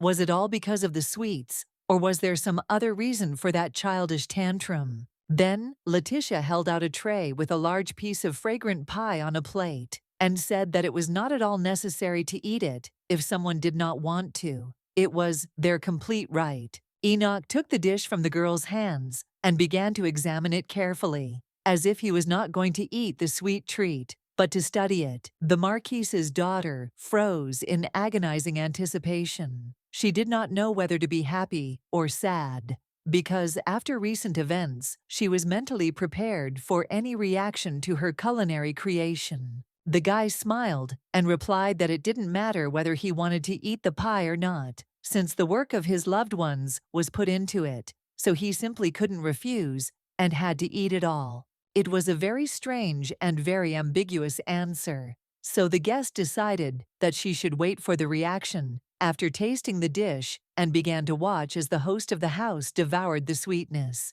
Finally, the girl could not stand it any longer and asked if Enoch liked the treat that she and Leal had prepared in his absence. After chewing the piece thoroughly, the head of the house, Achilles, replied that he had not tasted anything more delicious than this apple pie for a long time. And then the guy asked for more, and this confession became another shock for Letitia on this day, so different from her entire current life at home. Before her eyes, pigeons immediately appeared, pecking at her fig cookies. Apparently, her loved ones didn't even try them, but simply threw them away. Bitter tears immediately appeared in the eyes of the heiress Leroy, and she hastily began to apologize for her unexpected reaction. But the girl could no longer restrain herself, and so she covered her face with her hands and began to sob loudly, unsuccessfully trying to suppress the emotional attack. Enoch reacted to Letitia's tears quite calmly and favorably. He stood up from the table and invited the girl to sit next to him and share the meal together. Then the guy touched her face and began to carefully wipe the salty drops off it, saying that he would not be able to continue eating if she cried. Suddenly, the Marquise's heiress felt irritated because the young man was telling her words that she had never heard before and did not even think that she would encounter such a good attitude. Suddenly, there was a cry of incomprehension. It was Leal and Jan approaching. The girl was trying to find out why their dear guest was standing and crying. Letitia began to apologize to the Duke's son and his family for her moment of weakness because she did not want to be perceived as an emotionally unstable person and a crybaby. But the teenage girl did not listen to the guest. She immediately, without understanding, attacked her older brother and began to reproach him for the fact that he had brought Lady Leroy to hysterics with some offensive word. The head of the house understood that the situation looked a little strange and tried to explain that he only managed to praise the taste of the apple pie, nothing more, but the younger sister did not listen to him. At this time, Letitia sadly sat down on the sofa and began to justify Enoch, saying that he had nothing to do with it. It was all about her. The Marquise's daughter began to nervously squeeze her hands when Leal asked what terrible thing had happened in her life that had thrown the lady off balance so much. And then the noble woman decided to tell everything, because she did not know what to do and how to get out of this vicious circle of alienation and hostility in which her own family had placed her. Letitia felt that she could no longer contain the pain and suffering that she was filled to the brim with, and began to talk about how she was hated and offended at home. Enoch stood with his mouth open, unable to believe that their guest could have such serious problems, and Leal was ready to burst into tears herself from pity for her interlocutor. Then the head of the house, Achilles, dropped to one knee and said that she would always be welcome in this house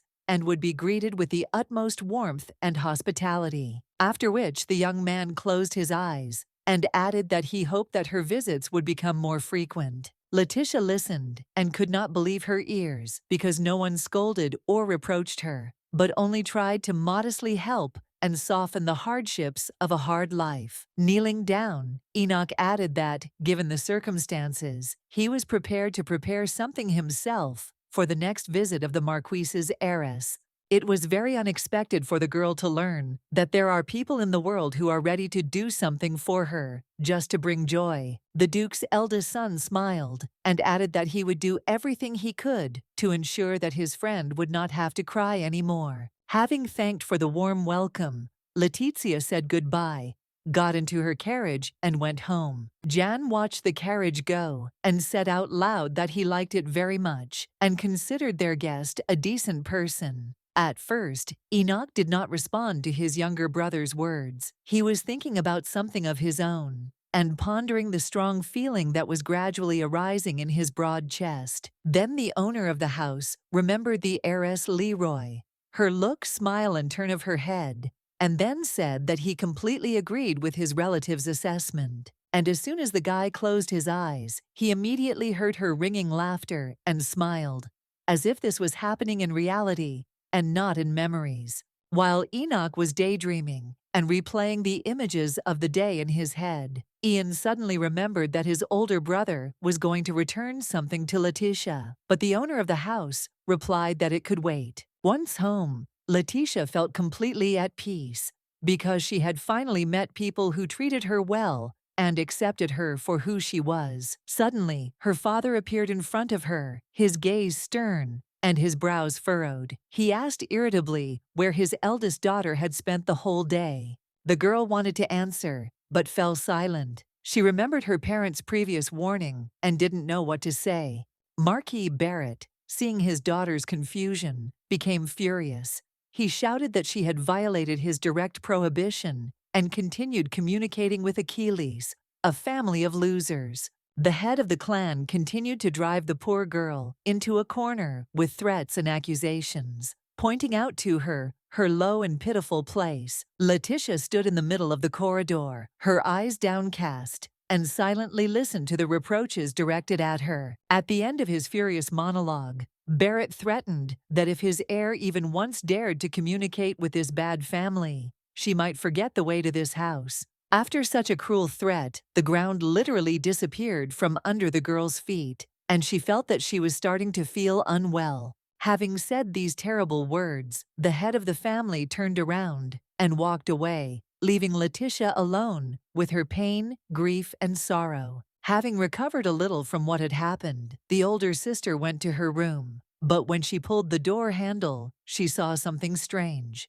There was already someone in her room, and the Marquise's heiress immediately recognized her younger sister and the beauty of the family. The girl asked Diana what she was doing in her room, to which her relative looked at her with a cold and piercing gaze. Then the flower mistress turned away and noted that the fact that this room belonged to Letitia did not make it special, which meant that she could freely enter it. After which, the second daughter added that she did not like her older sister's new acquaintances. Moreover, she considered contacts with them to be unnecessary and undesirable. The aristocrat from the Leroy family pretended not to understand what was being discussed, but Diana immediately cut her off and asked her to stop pretending. And then she coldly remarked that a family that has no money, no luck, and no fortune is not only unworthy of communication, but also harmful and potentially dangerous for them.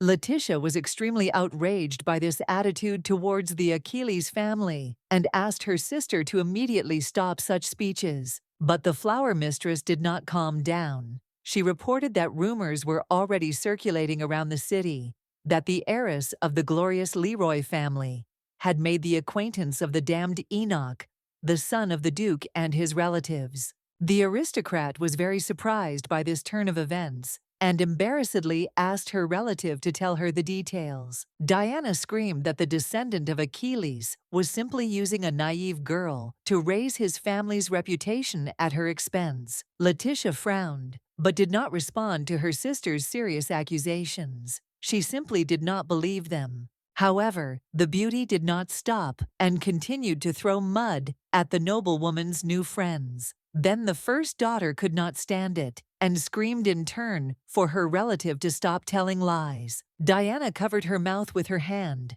and asked why she should stop saying what she felt she needed to say. To this, Letitia responded menacingly that the Achilles are much more humane than the Leroys, because they do not throw away the food that was carefully prepared for them. The eldest daughter still occasionally had visions of those fig cookies that the family had given to the birds, instead of trying them themselves. Upon hearing about the incident, Diana laughed and said that she now understood why she had managed to anger her sister. The flower mistress revealed that she was aware of this story when Letitia prepared the food that Emile and Irene refused, and then added that she herself would not have touched it. Then the aristocrat added gloomily that such dishes cannot be eaten, because it is unknown what was mixed into them, and therefore they can be dangerous. The elder sister was genuinely amazed at her sister's audacity and asked her to repeat what she had just said. Diana crossed her arms over her chest and coldly remarked that no one trusted the first daughter in this house, so it was naive to think that the dish she prepared would be received with delight. Then the second sister made a sad expression and said that she even sometimes felt sorry for Letitia, but this feeling of pity quickly went away, after which the mistress of the flower rain once again threatened the girl with problems with her father if she visited the Achilles family even once more. And before finally walking out the door, Diana added that if her older sister dared to disobey her relatives, she would certainly be expelled from the house in disgrace. Left alone, the noblewoman felt that her strength was leaving her. She had not felt so bad for a long time. The girl fell to her knees right in the middle of the room, unable to move due to the moral burden that her father and sister had placed on her. Letitia thought that this cruel and inhuman treatment was like some kind of endless torture, and the punishment was given to her without any guilt. The next few days, the older sister spent in bed. She ate practically nothing and almost never left her room. Mary began to worry and began to persuade her mistress to at least get up. The noblewoman responded to all words in the same way. She said that she did not need anything and she did not want anything. Not knowing how to distract the young lady from her disturbing thoughts, the maid tried to find a topic of interest to her and mentioned the approaching exams. After these words, Letitia immediately sat down and asked to tell about it in more detail, to which the maid replied that the final series of tests for the title of knight was already very soon. The aristocrat said that she had completely lost track of time because she thought that this event would not happen anytime soon. Then the girl went to the closet and took out from the bottom drawer an item that she had been thinking about for a long time. It was a box containing an exquisite handmade decoration, which Letizia had made herself some time ago, especially for this occasion. A beautiful, thin bracelet rested at the bottom of the box, and when the older sister took the item out, Mary admired this rare and delicate work of pure gold. The aristocrat brought her creation closer to her face and, looking at it carefully, said that according to tradition, such an object should be given to a man who has to overcome difficulties. Mary joyfully exclaimed that this would be a wonderful gift for Letitia's fiancé, but the noblewoman expressed doubts about whether she should do this. The girl then added that she still felt unwell and complained of chest pain, to which the maid suggested that the young mistress spend more time outdoors, at least to see how her favorite flowers were blooming in the garden. Coming out into the corridor, the older sister met Xavier, whom she greeted kindly. The brother, who was famous for his strong spirit and skillful use of a cold blade, saw the girl and immediately became frightened, and instead of greeting her, timidly said that he did not expect to see her here. Letitia asked how he was doing in his studies, since the exam for which the boy had prepared so diligently was coming up soon. The young man raised his hands up, began to back away, and replied that he was too busy right now to talk to her. Suddenly, the Marquise's first daughter saw her brave and courageous brother turn around abruptly and run away, as if it was not his own sister standing in front of him, but a terrible and merciless monster. A passing maid, carrying clean dishes from the kitchen to the dining room, accidentally witnessed this strange scene. Letitia noticed how the maids were exchanging meaningful glances and asked them what was going on here, but the girls did not answer. They only blinked their eyes in fear. The noblewoman looked at what was happening with horror and could not believe that those around her were avoiding her and running away as if from a fire. During breakfast, the Marquise's daughter praised the aromatic tea for its taste and strength, saying that it was quite good, while the maid who prepared it immediately turned pale. The girl serving at the table was clearly not happy that Letitia had paid attention to her. Her face reflected an extreme degree of anxiety and concern. Without looking up from her breakfast, Letitia noticed that Annie, that was the name of the maid, looked strange today and was behaving unusually. to which the maid replied that everything was fine. Suddenly, the Marquis's daughter saw how, under the pretext of an urgent errand that the girl had just remembered, the housekeeper hurried out of the room as quickly as possible. Looking after the running servants, the elder sister thought that something had clearly happened during the days she had spent in bed, because everyone around her was acting strange and was literally afraid to be near her. This was very unusual, because Letitia often walked around the family mansion and constantly met workers in the house. On the faces of some, the Marquise's daughter saw pity and anxiety, which they did not even try to hide. The other servants preferred to flee in panic, showing with their whole appearance how scared they were and how much they panicked at the sight of the young mistress.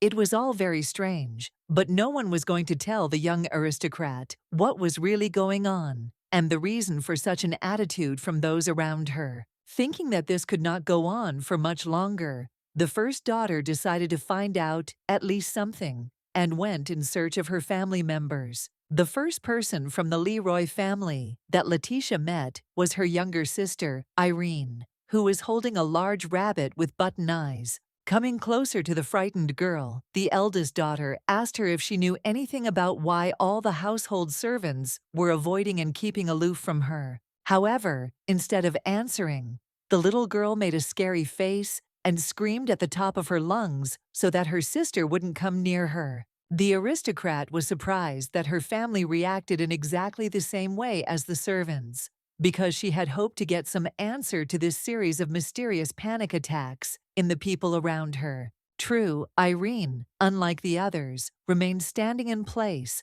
saying that she was very afraid to be near her sister because she was afraid of unknown troubles threatening her. Despite the girl's panic, Letitia tried to question her to find out at least some details and reasons for this fear. The third daughter replied that the girl's awakened abilities were to blame, namely the talent to bring trouble and sow misfortune on those around her. These words made the Marquise's heiress feel uneasy, because she could not even imagine how stupid rumors could have become so firmly entrenched in the minds of so many people. Irene was also about to run away, but before that, she said that Letitia herself should avoid any contact, and best of all, never leave her room at all. The noblewoman recalled her recent conversation with Lord Seos, in which she said that her luck level was lower than others, but that did not mean that she brought trouble to those around her. The youngest daughter, without turning around, said that any communication with Letitia only creates a lot of problems,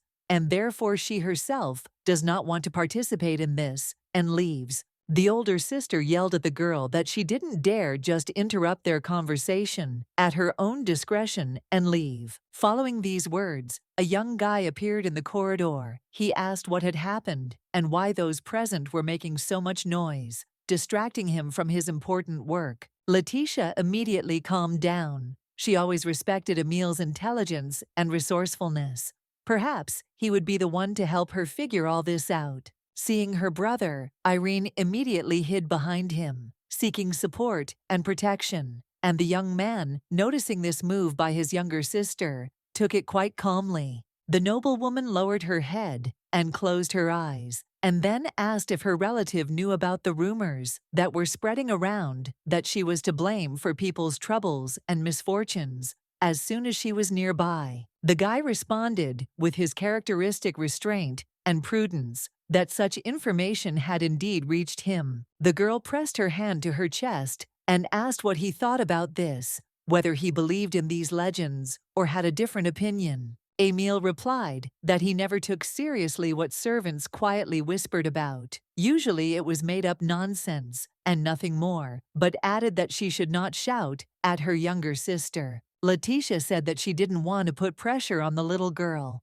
but she was acting very strange and was the first to start screaming whenever they met. The brother noticed that the girl was very scared, and this should be taken into account when communicating with her. And by communicating in raised tones, the sister would definitely not solve anything, but would only worsen the situation. The noblewoman wanted to answer something, but the words froze in her throat, because in fact, this smart guy was saying everything correctly. Irene held her protector's hand and looked with obvious distrust at Letitia, who was no longer as scary, but still caused extreme concern. The Marquise's daughter realized that she had made a mistake, because she should not have raised her voice at her sister, because in doing so, she only confirmed the bad rumors and ruined her reputation in the eyes of others. The older sister looked closely at the girl and, carefully choosing her words, began to ask for forgiveness for her thoughtless act. Emile turned to the child and hugged her with his arm so that she felt even more protected and could finally calm down. After the apology was made, Letitia wanted to add something else, but she could not formulate her thoughts. Words came with difficulty to her. From the outside, peace, comfort, and harmony reigned in the Marquise's mansion. The lawns were mown, the flowers were fragrant, and the building itself shone with cleanliness and a rich shine. However, within these walls, among the servants, the legend of Letitia's curse grew stronger and wider every day, according to which anyone who was nearby or even caught her eye would get a lot of trouble. Unable to cope with the situation on her own, the girl spent more and more time in her room, not wanting to go out and meet anyone. For days on end, the unfortunate Leroy sat and suffered alone, not understanding for what offense she had been given this new punishment, because bringing trouble was not her ability at all. The aristocrat thought a lot about what she should do, but no bright ideas came to mind, so she continued to suffer. One day there was a knock on the door of her room.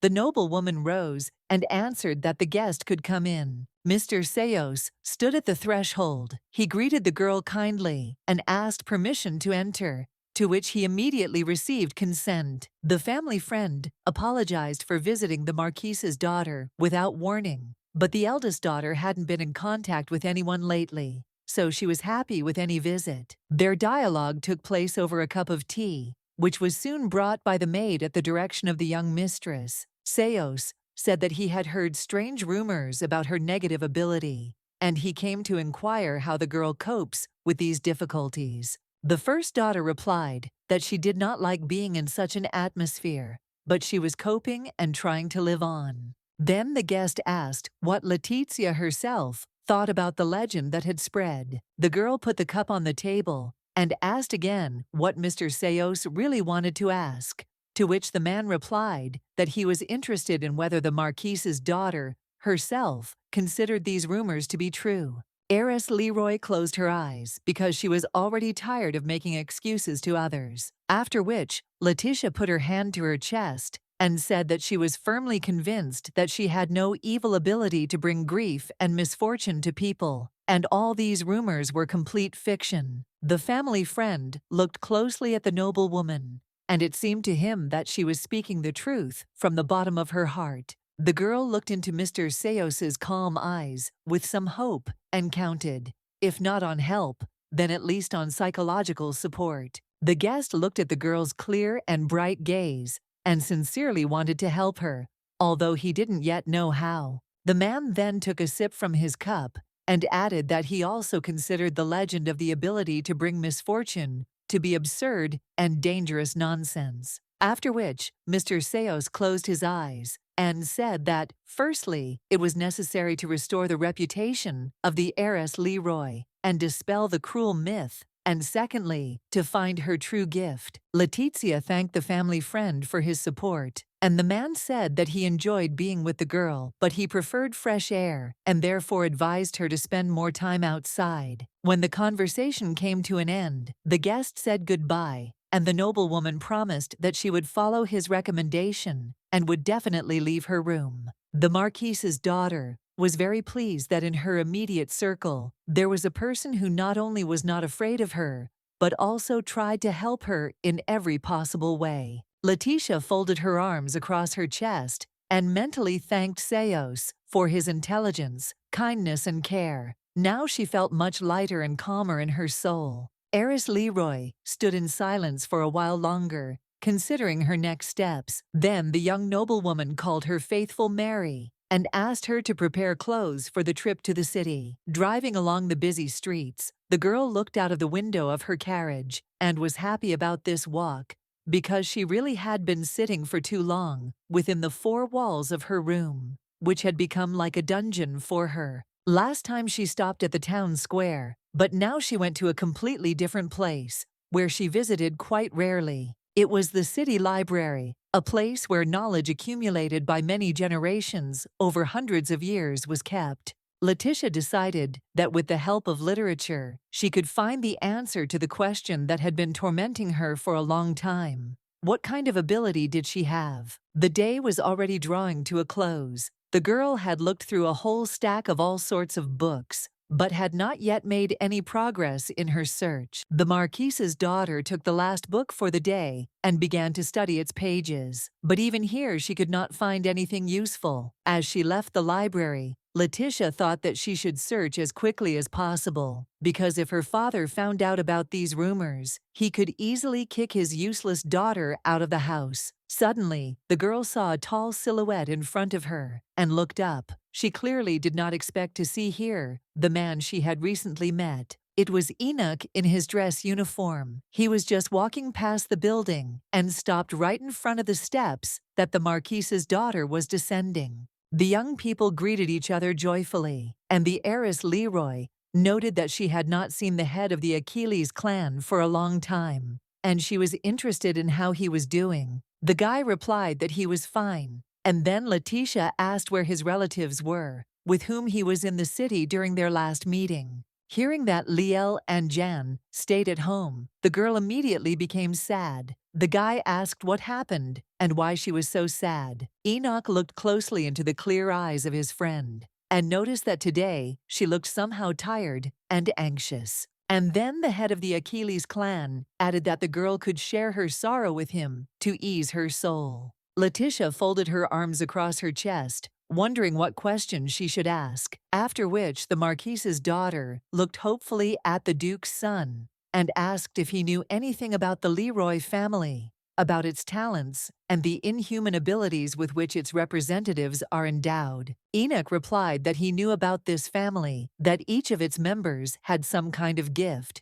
to which Letitia asked if he knew that she was deprived of abilities. Looking at the girl, the guy replied that there were indeed various rumors circulating around the city, but he did not attach any importance to them, because by trusting rumors, one could easily be mistaken. The noblewoman admitted that she was very worried about this, because all of her brothers and sisters had noticeable talents, but she still had not revealed herself, and this was ruining her whole life. Heiress Leroy added that there are many negative legends floating around her, and at first she did not believe them at all. But with each passing day, her faith is fading, and she is beginning to suspect that this is true. Enoch couldn't find anything to say in response to such words. He looked at his friend and thought about how hard it must be for her to live, and how he could help the unfortunate woman in such a situation. Seeing her friend's confusion, Letitia remarked that she still believed that she had some good gift, and was determined to find it and show the truth to those around her. The head of the Achilles clan felt sorry for the girl, because she was so sweet and friendly, helped others from the bottom of her heart, but inside she was full of pain and suffering. Enoch admitted that he could not boast of much knowledge about her family, but the people believed that the Leroy family name received its gifts from God for sincere prayer. The young man then said that the Almighty could not have endowed members of a godly family with something bad. That would have been strange and illogical. Therefore, the Duke's heir never believed stupid rumors, and he was sorry that such a pure and open person as the Marquise's first daughter suffered because of someone's frivolous gossip. Letitia was very touched by Enoch's words, because they strengthened her belief in her own innocence, and also gave her the strength to live and fight on. After which the girl threw herself into the boy's arms. During another tea party at Leroy's house, where on the table, in addition to cups, there was a delicious strawberry cake, a small dialogue took place. One of the interlocutors was Diana. She slowly sipped tea and tried to calm her sister, who still could not come to her senses after another meeting with Letitia. The flower mistress placed the cup on the table and said that Irene had nothing to worry about. The second daughter raised her hand and declared that while she was in this house, her family could rest easy, because her gift was to bring joy and good luck. But the girl could not relax. She was frightened by the thought that she could just walk around her house and meet her older sister, whom she was very afraid of. Then, the little girl asked what their father thought about this, to which Diana replied that he was away and busy negotiating a new serious project and could not be distracted. Then Irina asked again what they should do, but the second daughter interrupted her and again tried to calm her down, and then smiled and returned to drinking tea, taking a cup from the table. The flower mistress closed her eyes and said that Marquis Barrett would take care of this matter when he was free. She promised, but for now the girl just had to listen to her. After thinking for a while, the little girl asked another question that also interested her, namely, what would happen to Letitia after her father found out about her curse. Diana put her cup down on the saucer and replied that she didn't know what decision their father would make. But then she dreamily assumed that the head of the family would either lock the first daughter in the room without the right to leave it, or would show her the door and deprive her of the family's protection. And somewhere in the city, at that very time, on the steps of the library, an innocent girl was quietly crying, surrounded by evil rumors. The Duke's son leaned over Letitia and decided that Marquis Barrett was a very cruel man, since he allowed such an attitude of those around him towards his own child. Then Enoch reached into his inside pocket and added that he wanted to give her an object that had long been his talisman and amulet, bringing good luck and unprecedented success. The noblewoman became embarrassed and blushed. She said that she did not understand what was being discussed. Suddenly, the girl saw on the palm of the Duke's son the very same handkerchief that she had embroidered for her former fiancé Levan, and with which she had bandaged the wound on the hand of a random passerby who had become her acquaintance. The day when Letizia came to support her chosen one during the exam immediately came to mind, but he refused to help, and she was happy to give the handmade accessory to someone else. The head of the Achilles family asked the noblewoman with a smile to take care of this object dear to his heart, and the guy really treasured it from the moment of their first meeting. The Marquis's daughter carefully took the handkerchief and said that she would definitely return it to the Duke's son someday, since it was so important to him. Enoch tried to object that it was her handkerchief, and he had no claim to it at all, but Letitia was categorical and said that she was now obliged to return it. Clutching her own handicraft in her hands, the girl seemed very happy and joyful. The lady literally glowed with positive emotions that overwhelmed her. The Duke's son was pleased to think that it was precisely his action that was the source of such a sharp change in the girl's mood. So the guy smiled sweetly and agreed to return the scarf, but the noblewoman did not stop there. She said that she felt like a debtor to the Achilles family. Enoch looked at his friend in bewilderment and asked her to explain these words. Then the aristocrat said that she was constantly taking something from him and giving nothing in return. The guy smiled and replied that he knew what to ask Letitia for. Then the Duke's heir said that he would like to see the girl at his test for the title of knight. In his opinion, her presence would serve as the best talisman for good luck for him. The Marquis's daughter replied that she would be very happy to attend this event in order to support the head of the Achilles family. The young man smiled and promised that he would look forward to meeting Letitia again. The aristocrat looked at the guy, and she really liked him, because among all her acquaintances, there was no person who treated her as well as he did. Enoch saw the blush that appeared on the face of this sweet girl, and thanked fate for the fact that he had the chance to meet her on his life's path. The girl clutched the embroidered handkerchief in her hand and thought about the new feeling that grew stronger every time she and the Duke's son saw each other and talked, but she still didn't understand what it was. When Letitia returned to the mansion, heavy clouds hung over it, and there was no trace left of the previous good weather. Entering through the front door, the heiress Leroy caught her breath, because she had had many impressions and emotions that day, and the mass of books she had looked through in the library also gave her a noticeable fatigue. Then the girl heard the steps of many feet It turns out that several people had been waiting for her visit all this time. 3 people stood in front of her, Mr. Seos, Irene, and Xavier. Looking at the assembled group with an anxious look, Letitia asked what all this meant and why they were meeting her after a trip to the city. The girl was the first to speak up. She pointed her finger at her older sister and said that it was simply outrageous that the damned one was freely walking around the house, to which a family friend asked the child to calm down. The noblewoman took a step towards her brother and repeated her question that she did not understand what had happened and wanted to know why they had gathered here. Seeing his sister approaching, Xavier immediately panicked and shouted at her not to move. The Marquise's daughter looked at her brother with disappointment and said out loud that she was very sorry that false rumors had affected his mind and paralyzed his ability to think clearly. Seos calmly stepped forward and said that his brother and sister should leave him alone with Letitia as soon as possible, but they tried to object to the man. Noticing the resistance, the family friend did something he had never done before. He shouted loudly at the teenagers, which immediately sent them into a state of shock. And when they came to their senses, they immediately tried to quickly leave and literally ran out of the spacious room into the side corridor. Mr. Seos said that things were bad because rumors spread like wildfire,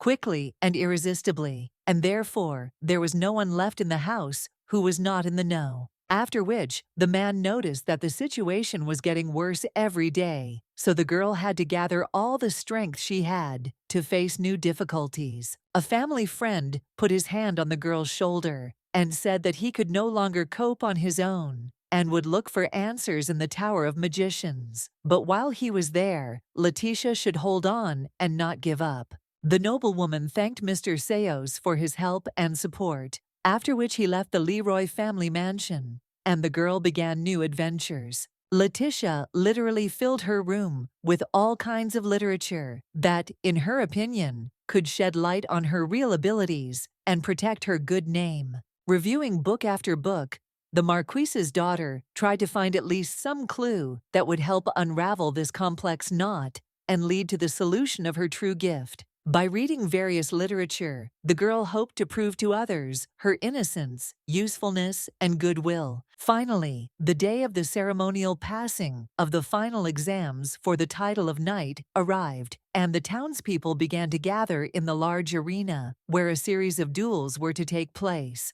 Many participants were wearing commemorative talismans on their hands, golden braided threads. According to a long-standing tradition, girls gave such handmade amulets to their chosen ones to support them during their next test. In addition, wearing such a bracelet was considered honorable because the accessory indicated that someone supported, appreciated, and loved its owner. Letitia also came to the test not empty-handed. She tried to find her ex-fiancé Levan in the crowd to give him the bracelet that she herself wove for him. The Marquise's daughter walked around all the halls, but when she finally found the guy, it was too late to give him anything. Diana found him first, and they were talking animatedly about something. Letizia personally saw how her younger sister put her bracelet on her ex-fiancé's hand and wished him luck in the upcoming fights. And Levan stood so happy and contented. It was noticeable how the young people enjoyed each other's company. It was very unpleasant and even painful to watch this scene. But the noblewoman found the strength in herself and restrained her emotional outburst. After all, the heiress Leroy had woven a gold bracelet long ago when they were engaged, and now she was still thinking of giving it for good luck to the one for whom the item was originally created. It was unbearable to look at this picture, and Letitia hastened to move away from disturbing thoughts and her past. Having walked only a few steps, the noblewoman literally ran into a man who was looking for her. It was the eldest son of Duke Achilles, in person, dressed in a ceremonial uniform. He was a little surprised that they almost ran into an aristocrat again. It turns out that the guy had been looking for the Marquise's eldest daughter for so long that he had already lost all hope of seeing her before the battle, and decided that she had either forgotten or was unable to arrive at the ceremonial event. Letitia hastened to assure Enoch that she had no intention of missing this important day and had come to fulfill her promise. And suddenly she noticed that he was not wearing a bracelet. The girl didn't even quite understand what happened next, but her hands themselves reached forward and handed the jewelry to the young man. The duke's son was shocked by this gift because he did not even expect that someone would present him with such a valuable and symbolic souvenir. Letitia held in her open palm a gold bracelet that she had woven with her own hands for good luck during the exam, and said that she wanted to give it to Sir Achilles. The young man stood with his mouth open and looked at the accessory. He still could not recover from this unexpected and incredibly pleasant news for him. Finally, the guy came to his senses, took the souvenir, and put it on his hand. It fit him just right, and the girl noticed that her gift suited him very well. The Marquise's daughter folded her arms across her chest and said that she sincerely believed in the power of the bracelet and that it would help its owner win any, even the most difficult, duel. The day before this scene, some time ago, Levan stood in the large building where the exams were to be held and waited for Letitia. He hoped that she would still visit him. And when the candidate for knighthood was called out, he turned around with joy, but saw a completely different person. It was Diana, who had fully joined in her father's plan and was now doing everything to replace her older sister as the young man's bride. The guy was upset because this meant that he would never see his ex-girlfriend before important tests, and she always came to support him, but the last time he pushed her away. Levan did not hide his feelings and directly asked the Marquise's middle daughter where Letitia was, which made the girl somewhat embarrassed. Heiress Leroy made a sad face and immediately lied on the spot, saying that her sister would not be able to come today and therefore sent Diana in her place. The knight candidate thanked the noblewoman for her support and was about to leave, but the girl grabbed his hand and asked him to stay. The Marquise's daughter smiled and said that she could not let the boy go without a gift, and then showed a bracelet made of gold thread. The guy added that she shouldn't have given him such a serious accessory, but the girl gently insisted on her own and began to put it on Levan's hand. The young man was pleased that he was given a souvenir, and he smiled, while the heiress Leroy added that she would take care of the boy instead of her older sister, who was unable to do so. Then Diana smiled and added that she would support the guy in his trials. Suddenly, the girl saw that her chosen one had suddenly become very serious, was not listening to her at all, and was looking in a completely different direction. The Marquise's daughter called out to Levan, but he did not respond or even turn around, but only continued to watch someone attentively. The whole point is that the knight candidate heard a familiar voice, and when he turned around, he really saw the girl he had been waiting for that day since the morning. But Letitia was not alone, and the young man suddenly decided that she had not come to him, but to a completely different person. And now they were chatting nicely together and having a good time. Diana followed the groom's gaze, and to her amazement, saw her sister in the company of Sir Achilles, with whom she was strictly forbidden any communication. Meanwhile, the young people did not suspect anything and continued to laugh and joke. And, following the surprise, the mistress of flowers was overcome by the cruel idea that she could use this knowledge to her advantage and get rid of her rival, the older sister, forever. Suddenly, Leal ran out of the crowd and, running up to her brother, wished him a quick and unconditional victory over all opponents. Ian appeared behind the girl. He looked much calmer, although he was also worried about his brother. Seeing his relatives, Enoch laughed and said that they looked as if they were going to take the exam themselves. But the girl could not calm down and said that at least someone in their family should be worried and nervous, because today is a very important day for all Achilleses. Suddenly, the relatives saw a gold ornament on the older brother's wrist and were very surprised, but he assured them that they should not pay so much attention to the bracelet. As he left, Enoch called out to his loved ones in a friendly manner and told them not to worry, as he would do his utmost to prevail. When the boy had walked far enough, his face became serious, because he knew that the future of his entire family depended on this exam. Finally, when the time for the competition came, the knight candidates left the hall, where they had been socializing with their families, and rushed to make their final preparations for the fights. Enoch remembered his conversation with Letitia when he asked her to come on the day of the exam. Now this idea didn't seem so good to him. Perhaps he had gone too far that day, which he now regretted. Yes, the head of Achilles was indeed looking for an opportunity to see this sweet girl again. But when she came to the gala event, Enoch did not even suspect what would follow. The Duke's heir first became suspicious when he saw a gold bracelet in Letitia's hand. And now Enoch looked at this unusual souvenir and thought that luck would accompany him in all his endeavors.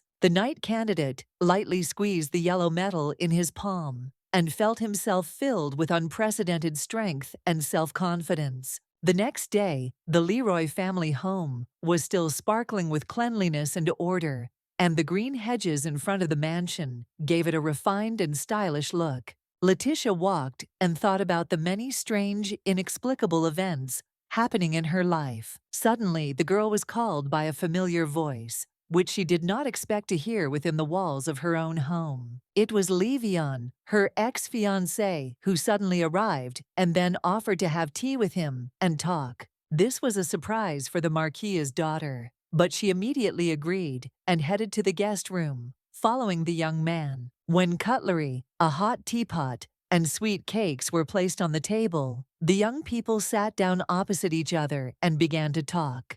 Letitia had interacted with Levan many times at the dinner table, but this time it was different. She felt awkward, constrained, and embarrassed. The ex-fiancé looked intently at the girl and asked if she wanted to tell him something, to which the noblewoman replied that she did not understand what was being discussed. The guy shook his head reproachfully and said that she shouldn't pretend because he knew everything. And then he added that it was not right to send his sister Diana and convey through her that she would not be able to come to the ceremony, while at the same time she was having fun in the company of another gentleman. Levan then added that the engagement was not officially broken yet, and her behavior cast a shadow not only on the Leroy family, but also on his own line of Marquis Elam. The older sister lowered her eyes and blushed. She felt uncomfortable because she felt that she was to blame for what happened, so she did not make excuses and did not even say that Diana lied. The guy reminded her that just recently he had asked her to make an effort to find her gift and spend all her free time on it. But Letitia was barely listening to her interlocutor. She was recalling in great detail her recent meeting with Enoch. Levan noticed that his words did not offend the aristocrat and clenched his fist, on which rested the bracelet given to him by the middle daughter of the Marquis Barrett. Then the young man simply fell silent and continued to watch the girl sitting at the other end of the table. At some point, the guest transferred his irritation from Letitia to Enoch Achilles and promised himself that when he had the opportunity, he would cruelly punish this man. Levan looked out the window and added that she should put as much effort as possible into finding her gift in order to finally solve the main problem of her whole life. The girl replied that she did not know how to do this. She tried and tried, but it did not work, and if the son of the Marquis of Elam knew a way, let him share it with her. After which, Letitia added with a break in her voice that the guy couldn't even imagine how hard it was for her to live with such a burden and the weight of responsibility for the whole family. Levan replied that he understood her difficult situation, but still believed that she should use every free minute of time to work on herself in search of a gift. The Marquis's daughter literally exploded upon hearing these words and reproached the guy for the fact that he, like many others, only blames her and forces her to take action, while he himself does not want to help at all. To this, the son of the Marquis of Elam noted that she should deal with this issue on her own, and he did not know what exactly she needed to do. Letitia put her hand to her chest and literally screamed that the other person had no idea how much effort she was putting into finding her ability. But the guy did not want to listen and understand what she wanted to tell him. And so the girl, helpless, put her hands on the table. Levan then added that he no longer wanted to continue this conversation because it was very difficult for him to be with the Marquise's first daughter. Letitia realized that the words were meaningless and therefore advised the young man to leave her house immediately, after which the guest stood up and went to the door. The ex-fiancé turned around at the door but couldn't find anything to say, and so he simply left the room, his face reflecting sadness and sorrow. The noblewoman looked long at this man, for whom she had recently felt so many warm and pleasant feelings. But now everything had changed. The older sister felt that under the pressure of circumstances, she was beginning to change, becoming more aggressive and irritable, and she did not like it. After thinking for a while, Letitia decided that the best solution would be a walk in the fresh air, where it would be easier to breathe and more comfortable to think. However, it was not an easy and carefree walk because Diana came out to meet the girl and she had her own plans. The middle sister looked intently at her relative, and in her gaze one could sense the threat and inevitability of trouble. The aristocrat already understood that her situation would only get worse after this conversation, but she was tired of being afraid, and so she continued to move forward. The mistress of flowers reproached Letitia for walking around the house in an untidy and unkempt appearance, which disgraced not only herself, but their entire family. In the opinion of the second daughter, her sister should immediately return to her home and remain there until her appearance corresponded to the greatness of the Leroy family. The noblewoman bowed her head, ready for a verbal altercation, and said that she did not understand what was being discussed and suggested that the offender express herself more clearly and specifically. Diana reached for the decoration on Letitia's head and tried to tear it off, saying that this cheap and ugly thing should be in the trash can. Then the girl pushed her sister's hand away and demanded that she not touch her. The flower mistress paused for a moment and even retreated, but only to launch a new attack. The older sister raised her voice and again protested against her interlocutor touching her jewelry. But Diana acted aggressively. She quickly reached out, grabbed the ribbon that tied Letitia's hair, and then pulled it sharply towards herself. This act shocked the Marquise's first daughter, because up until that moment, she had, of course, been offended and insulted, but it had never come to violence. The wardrobe item that so outraged the noblewoman appeared in the first daughter's collection for a reason. A few days ago, Mary came to her mistress and gave her a small flat box with a bow, saying that she wanted to somehow thank the lady for her kindness. The maid said that she managed to sell the jewelry that Letitia gave and buy expensive medicine, and now her brother is quickly recovering. The maid tied a bow in her mistress's hair and added that she would like to give her more, but for now she could only give her this modest souvenir. And when Diana tore the decoration from Letitia's head, the ribbon fell onto the slabs of the garden path and remained there. The unfortunate girl tried to bend down to quickly pick up Mary's gift from the ground before it got too dirty. But the next moment, the flower mistress stepped on the edge of the ribbon and added that she did not want to throw the accessory on the ground. It happened by accident because her sister resisted. Letitia was almost speechless at such impudence, but she immediately came to her senses and demanded that her relative apologize. Diana crossed her arms over her chest and replied that she wouldn't even think about it because it all happened by accident. Here the eldest daughter felt the last remnants of patience leave her body. The aristocrat grabbed the flower mistress by the hair and began to torment her, saying that she would not let her go until she apologized to her for her rude behavior. The fight between the sisters ended only when they heard their father's sharp voice ordering them to stop immediately and come to their senses. The girls immediately began vying with each other to tell Marquis Barrett who had started the fight, and they both ended up accusing each other of creating the conflict. The head of the family, Leroy, rudely interrupted their argument and immediately took the side of the middle daughter, blaming Letitia for everything and saying that she had no right to quarrel with her younger sister. The aristocrat was not surprised by this action of her father, She had already become accustomed to the fact that he openly expressed his hostility towards her and did not hesitate to offend her. Then Diana threw herself into her parents' arms and began to cry on his shoulder, and the man began to sympathetically stroke his daughter's head and say that now everything would be fine because he would be able to protect her. It was very painful for Letitia to watch this picture, but she could do nothing about it and only felt her insignificance in this family of great and cruel people. Levan suddenly appeared. He approached his ex-fiancée and asked what happened here, but the girl just shook her head and replied that he shouldn't worry about it. But the son of the Marquis of Elam was not satisfied with this answer and intended to find out what had really happened a few minutes ago in this very place. In a breaking voice, the girl repeated that it was absolutely unimportant and there was no point in talking about it. But the guy insisted. He wanted to know why the sisters fought. Then Letitia gave in and answered that Diana didn't like the ribbon in her hair,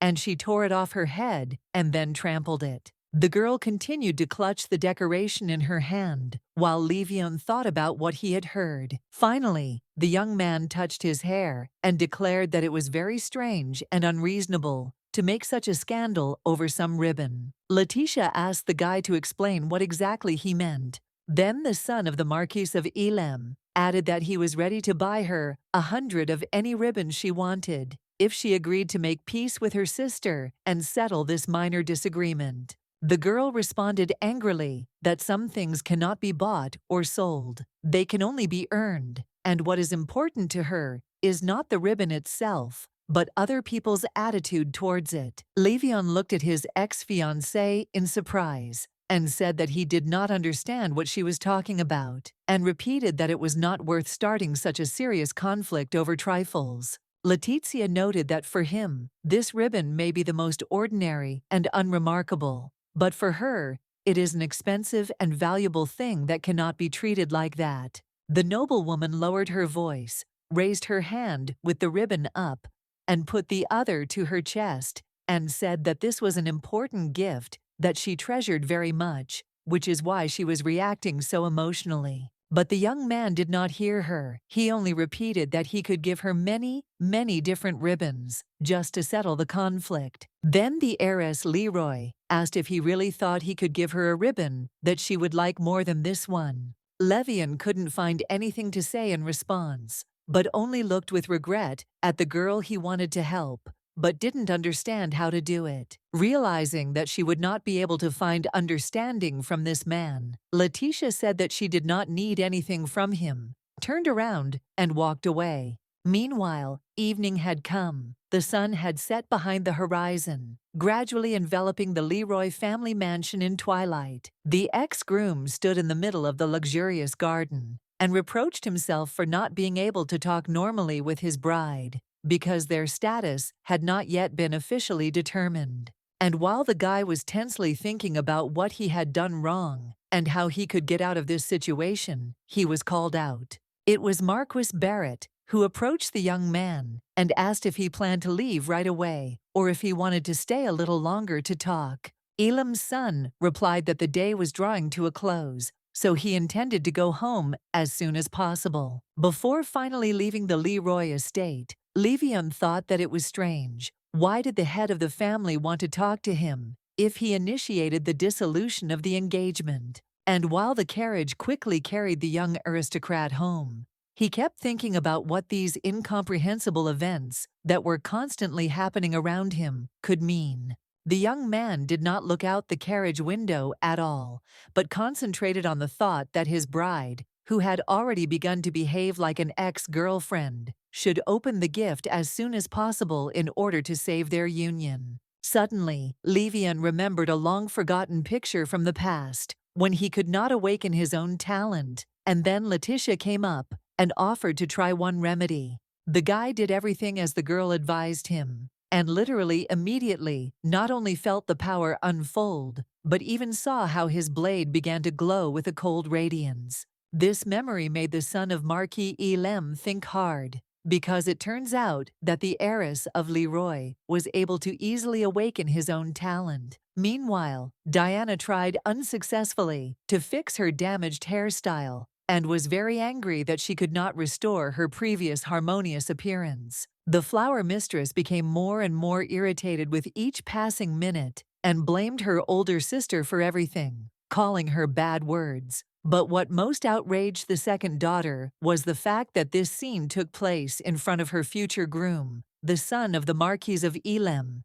and he approached Letitia, not her. A new day had dawned at the Leroy estate, and the house servants were going about their usual work. Mary stood behind her older sister and cried because of what had happened to her mistress's face and hands. There was literally no living place on them. The heiress of the family tried to tell about what happened in detail, but immediately realized that then she would have to tell the servant the truth, that Diana did not like her gift, and she did not want to do this. The maid looked so frightened and upset that Letitia did not dare to tell her what had happened to her ribbon, and only said that she should not worry about it. Mary approached her mistress and hugged her by the shoulders, and then promised that she would always be there in difficult times, and that the noblewoman could rely on her at any moment. The maid then added that she, of course, had no title and was born into a simple family, but she was always ready to hug, hold her hand, and morally encourage her mistress. After these words, Letitia felt much better, and she even agreed to go to the garden to drink tea there on the territory of the gazebo. The other maids who saw the older sister leave the house were very unhappy that the heiress Leroy allowed herself to leave her room. They were panicky, afraid even of her gaze. Diana was walking by. She heard the servants' conversation and assured the girls that very soon they would not have to worry about this, because she would personally sort this issue out once and for all. Then the second daughter stopped and listened with pleasure to a stream of flattery and pleasant words from the house servants, who were glad to quickly get rid of the damned one, and showered the lady with a mass of compliments. After this, the heiress Leroy went to her father's office, as he had recently returned from a long trip and could now take care of the business without leaving home. Barrett asked how his beloved daughter was feeling, to which Diana replied that she was gradually recovering from the terrible events of the previous day. The cunning sister made a pitiful expression and said that now she would have to take medication to fully recover, and then added that she had important information. The head of the family expressed concern about his daughter's health, and then added that he was currently free from work and could devote as much time to her as necessary. Then he noticed Diana's bandaged arm and asked what had happened, since there had been no noticeable wounds there just yesterday. The girl quickly put her hands behind her back, but her father demanded an explanation, because no one dares to encroach on his beloved daughter. And then the flower mistress began to speak. She had been preparing this speech for more than one day and expected to receive certain consequences as a result of this conversation. White daisies bloomed in the garden and did not even suspect what passions were happening somewhere very close to them. Butterflies fluttered carefree from flower to flower and delighted the eye with their intricate patterns on their wings. Letitia walked into the very middle of the meadow of her favorite flowers and enjoyed the fragrance of nature, the singing of birds, and the rustling of green leaves. Having thus received a charge of positive emotions from nature, the heiress of the Marquis returned to the house. Now she felt much better and was full of strength and energy. Suddenly, her father appeared in her path. It was so sudden that the girl immediately froze in fear. The man's face was very serious, and his gaze expressed anger and fury. Naturally, this meeting was not accidental, and therefore did not bode well for the poor girl. Diana stood next to him. She had long blamed her sister for all possible misfortunes. Then Barrett asked how Letitia, having the ability to bring trouble, dared to leave her room. When the first daughter tried to defend herself and object, the Marquis reminded her that she had also disobeyed his order and continued communicating with the Achilles family. And then the man raised his voice and said that her behavior was simply outrageous and unacceptable. After which, Chief Leroy pointed to the second sister's bandaged wrist and said that this was confirmation of the curse that Letitia had brought upon their family with her actions. The cunning mistress of flowers smiled lightly and rubbed her bandages, as before her eyes the insidious plan she had created was being fully realized. The Marquis continued to put pressure on and blame his own daughter for misfortunes, troubles, and any problems, and then added that if things continued like this, the girl would completely destroy their family. Barrett ended his disparaging monologue by announcing his decision to strip his first daughter of her status as a member of the Leroy family. The unfortunate noblewoman looked in horror at her father, who had just abandoned her. She had no idea that such a nightmare could happen to her. The Marquis added that from now on, she no longer has any connection to their family. Thus, he hopes to save their ancient family name from its curse. Letitia tried to talk to her father, but he didn't even want to listen to her and silently turned around and walked away. The rootless aristocrat stood in the middle of the corridor and watched her former relatives, who had treated her so cruelly and inhumanely, slowly walk away. After some time, Irene went to see Diana to find out about her health. Everyone was worried about an unknown injury on the second daughter's hand. However, the flower mistress assured her younger sister that she was completely fine and immediately unwound the strips of white cloth, showing that her hand was completely healthy and there were no wounds there. The rogue smiled and added that there was no damage there at all, and the bandages were just an important part of the performance that she masterfully played out in front of her father.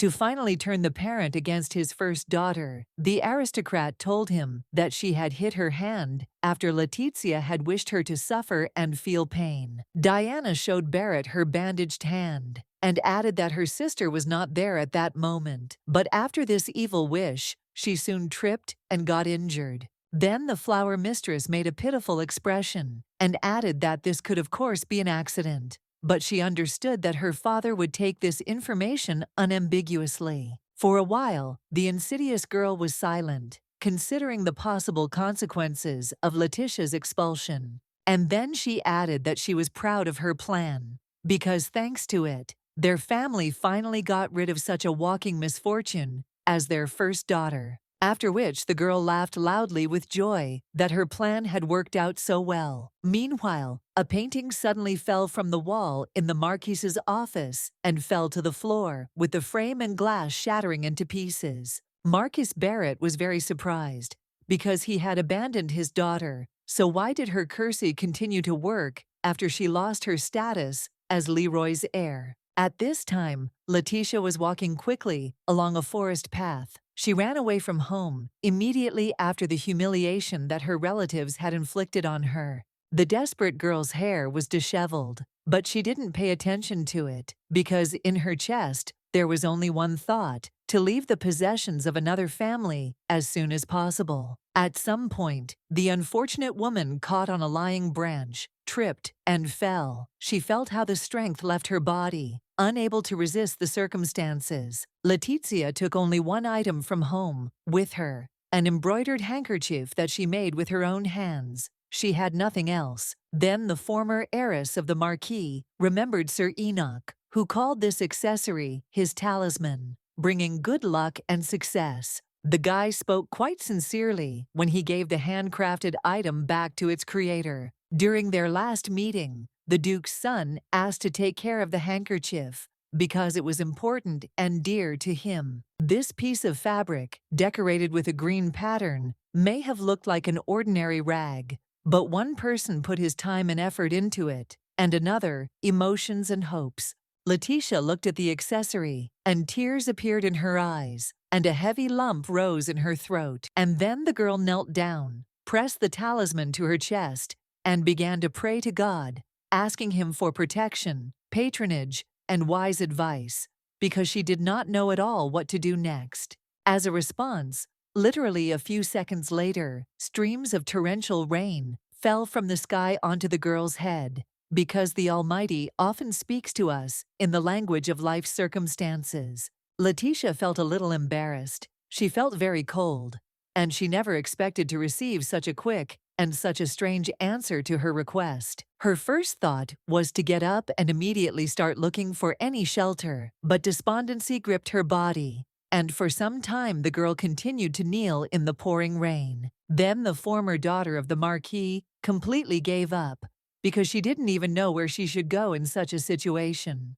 Suddenly, heavy footsteps were heard from somewhere. Apparently, a man was confidently walking along a forest path. Suddenly, a familiar voice called Letitia by name. The homeless daughter turned around and froze in amazement, because she clearly did not expect to see him here. It was the head of the Achilles clan in person. The guy had an umbrella in his hand, and his face expressed genuine concern. Soon, a full moon appeared in the sky, and the rain began to subside little by little, and the clouds began to disperse. Enoch decided that the girl had fallen and asked her to get up immediately, but then he saw that she was soaking wet. The young man took her cold little hand with his warm big palm and helped her rise from the damp ground. Then the young man began to ask the girl about what had happened, but she said that everything was fine, although her face was wet not only from the rain, but also from bitter and salty tears. The guy added that it was impossible to walk down the street at such a late hour and in such weather, and then offered to walk her home to the Leroy family mansion. Letitia replied that she was grateful to Enoch for his help,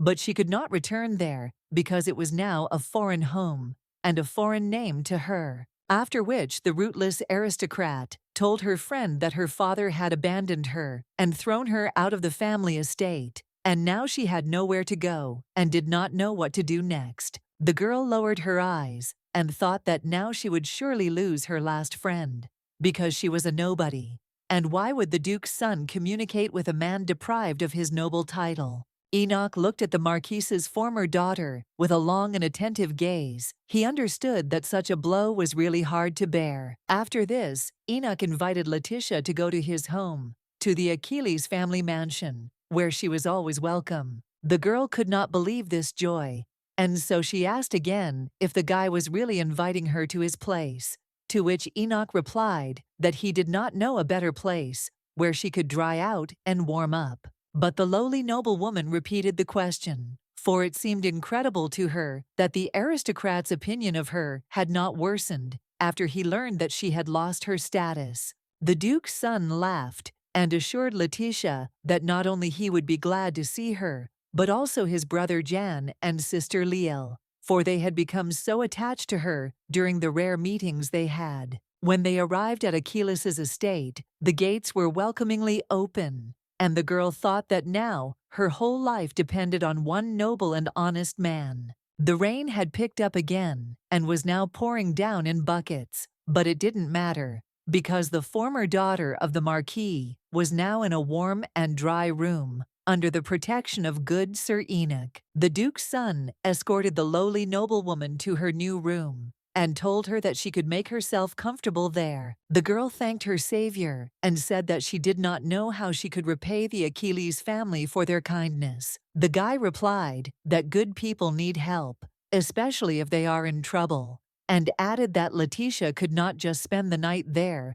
but stay for an indefinite period. The former Leroy noted that if she stayed, she would become a burden to the hospitable people, but Enoch politely asked the girl to calm down and focus on drying off and resting. Before leaving, the young man smiled warmly and wished his guest good night and peaceful dreams. Letitia blushed and also wished her savior good dreams, and then thought how lucky she was to have met this incredibly compassionate man on her path. But then a deep sadness came over the face of the lowly noblewoman, because she began to think that she would create trouble and additional burden for the poor family of Achilles. After all, they know her so little, but they surrounded her with love and care, like a close and dear person. How can Leroy's ex repay them? And if earlier, Letitia was burdened with the hostility and cruelty of her own family, now she was burdened with the burden of an unpaid debt,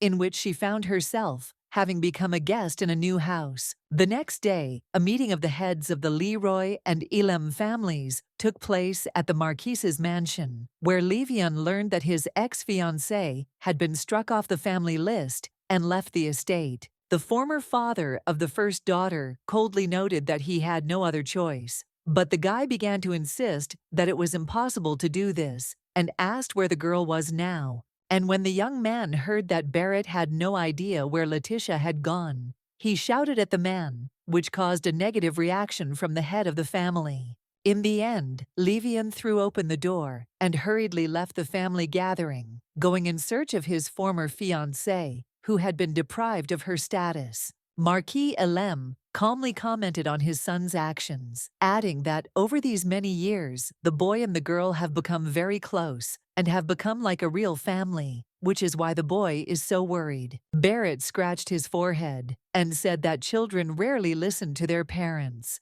so he understands everything and accepts the situation as it is. Levan still couldn't believe what had happened, because now he could forget about marriage with Letitia forever. But what outraged him most was the attitude of her own father, who abandoned his daughter. Over and over again, the guy replayed in his head their last conversation, when the sisters fought over a hair accessory, and then she clearly tried to explain something to him. The young man did not fully understand what exactly the former noblewoman wanted to convey to him, but he saw that the subject of the dispute was of considerable value to her. Levan didn't know how hard it was for Letitia in her home, but he wasn't stupid or blind, so he began to suspect something. And the guy also felt that he was already starting to miss her, because now they definitely wouldn't be able to spend time together like before, and he had planned to see her again, because he had promised to buy her the tape. And then he remembered again that Marquis Barrett had crossed his daughter out of the family tree, and this thought made his fist clench, because it was a very cruel punishment, and yet she had done nothing wrong. Before the head of the Elam family left the Leroy mansion, he agreed with Barrett that he would talk to his son about replacing Letitia with Diana in their marriage. Then the Marquis himself went to the city on business. He rode in a carriage and thought that now that he had finally gotten rid of his useless daughter, things would definitely go uphill. Suddenly, there was a crunch and a terrible crack. The crew was thrown up and tilted to the side, after which they stopped. Barrett leaned out of the window and asked the coachman what had happened, to which the man replied that the wheel had broken, and therefore they would have to be a little delayed on the road. The Marquis was very surprised because this had never happened before, and the carriage was regularly inspected, and funds were allocated for timely repairs and adjustments. The next morning, the clouds had completely cleared, and it was a fine sunny day.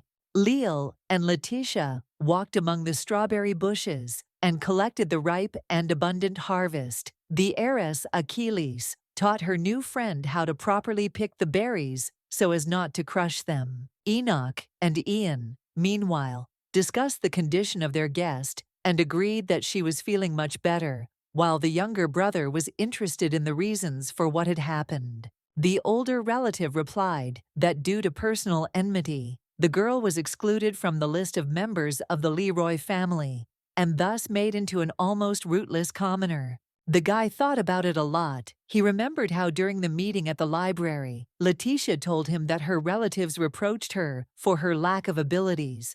But could you really kick someone out of the house for that?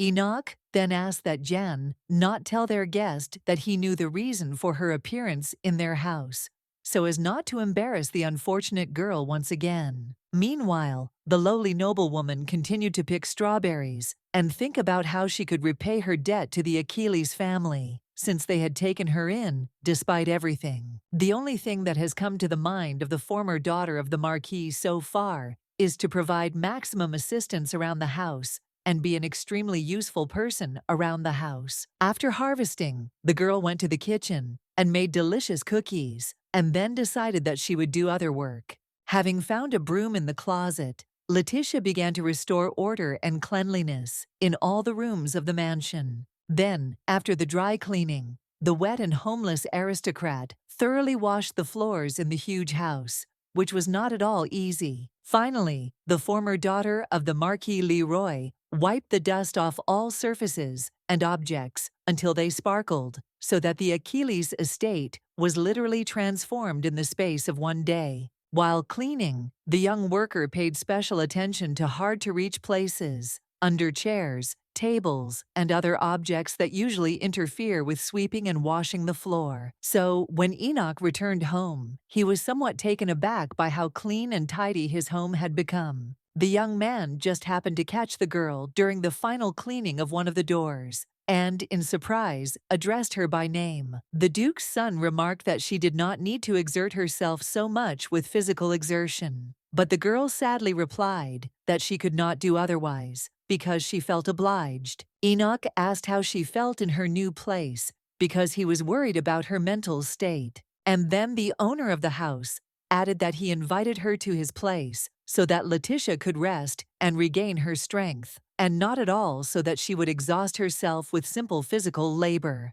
Continuing to clutch the dust rag, the girl admitted that she was fine, but she felt uneasy because she was burdened by her debt to the Achilles family for sheltering her. Enoch was very surprised to hear that his noble act had caused the unfortunate girl so much moral distress because her family had simply abandoned her. The lowly noblewoman admitted that it is very difficult for her to accept kindness and sincere help because she immediately begins to feel that she is obliged to repay for it. The young man looked sadly at the unfortunate girl and thought about how she had been bullied in her home, how they had damaged the girl's psyche so much that she now behaved like this. After listening to the former heiress Leroy, Enoch replied that the best gratitude for him would be her new outlook on life, where there would be no place for fears and reproaches of household members. Letitia looked at her savior with hope, and he added that he would never, under any circumstances,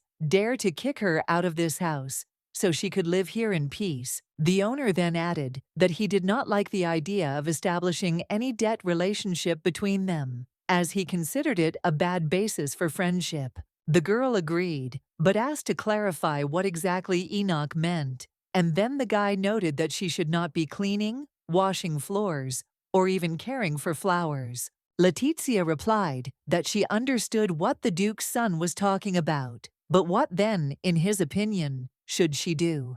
And then she added sheepishly that she really loved flowers and would like to get permission to at least water them sometimes. The young man smiled and replied that in that case, their garden would be at her disposal, and his order banning housework would not apply to the plants. Then Letitia raised the rag to her face again and asked to be left with the right to clean her own room, including the usual cleaning. Enoch looked at his guest for a while and thought, how could such a hard-working, modest, and decent girl be excluded from a noble family? Then the owner of the house agreed to this request as well, but noted that he still wanted to get something from her. The Duke's son announced that Letitia should have a good rest and feel not just like a guest in someone else's house, but experience maximum comfort, so that this mansion would become her home. The former heiress Leroy could not believe her ears, because just recently she lived in an atmosphere of hostility, hatred, and dislike.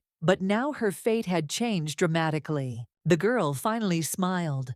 The thought gradually began to dawn on her that everything was going well, and she began to thank her savior for his kindness and care. Letitia laughed and said that she hadn't really felt so light and calm in a long time, because she was surrounded by friends who accepted her as she was. Enoch was touched by these pleasant words and thought that he had done the right thing when he decided to accommodate the guest in his house. The guy then went about his business, remembering that his younger sister was going to start baking a pie again, which meant that the guest could join the girl to help her. However, they did not have time to reach the kitchen, because right in the main hall, at the entrance doors, they witnessed an unusual scene where Jan and Liel were reading some letter. Judging by the patterns on the edges of the sheet of paper that the sister was holding in her hands, it was not just any paper, but some important document with very serious content. Finally, Letitia couldn't stand it any longer and asked what was so unusual that their faces changed so much as a result of reading it.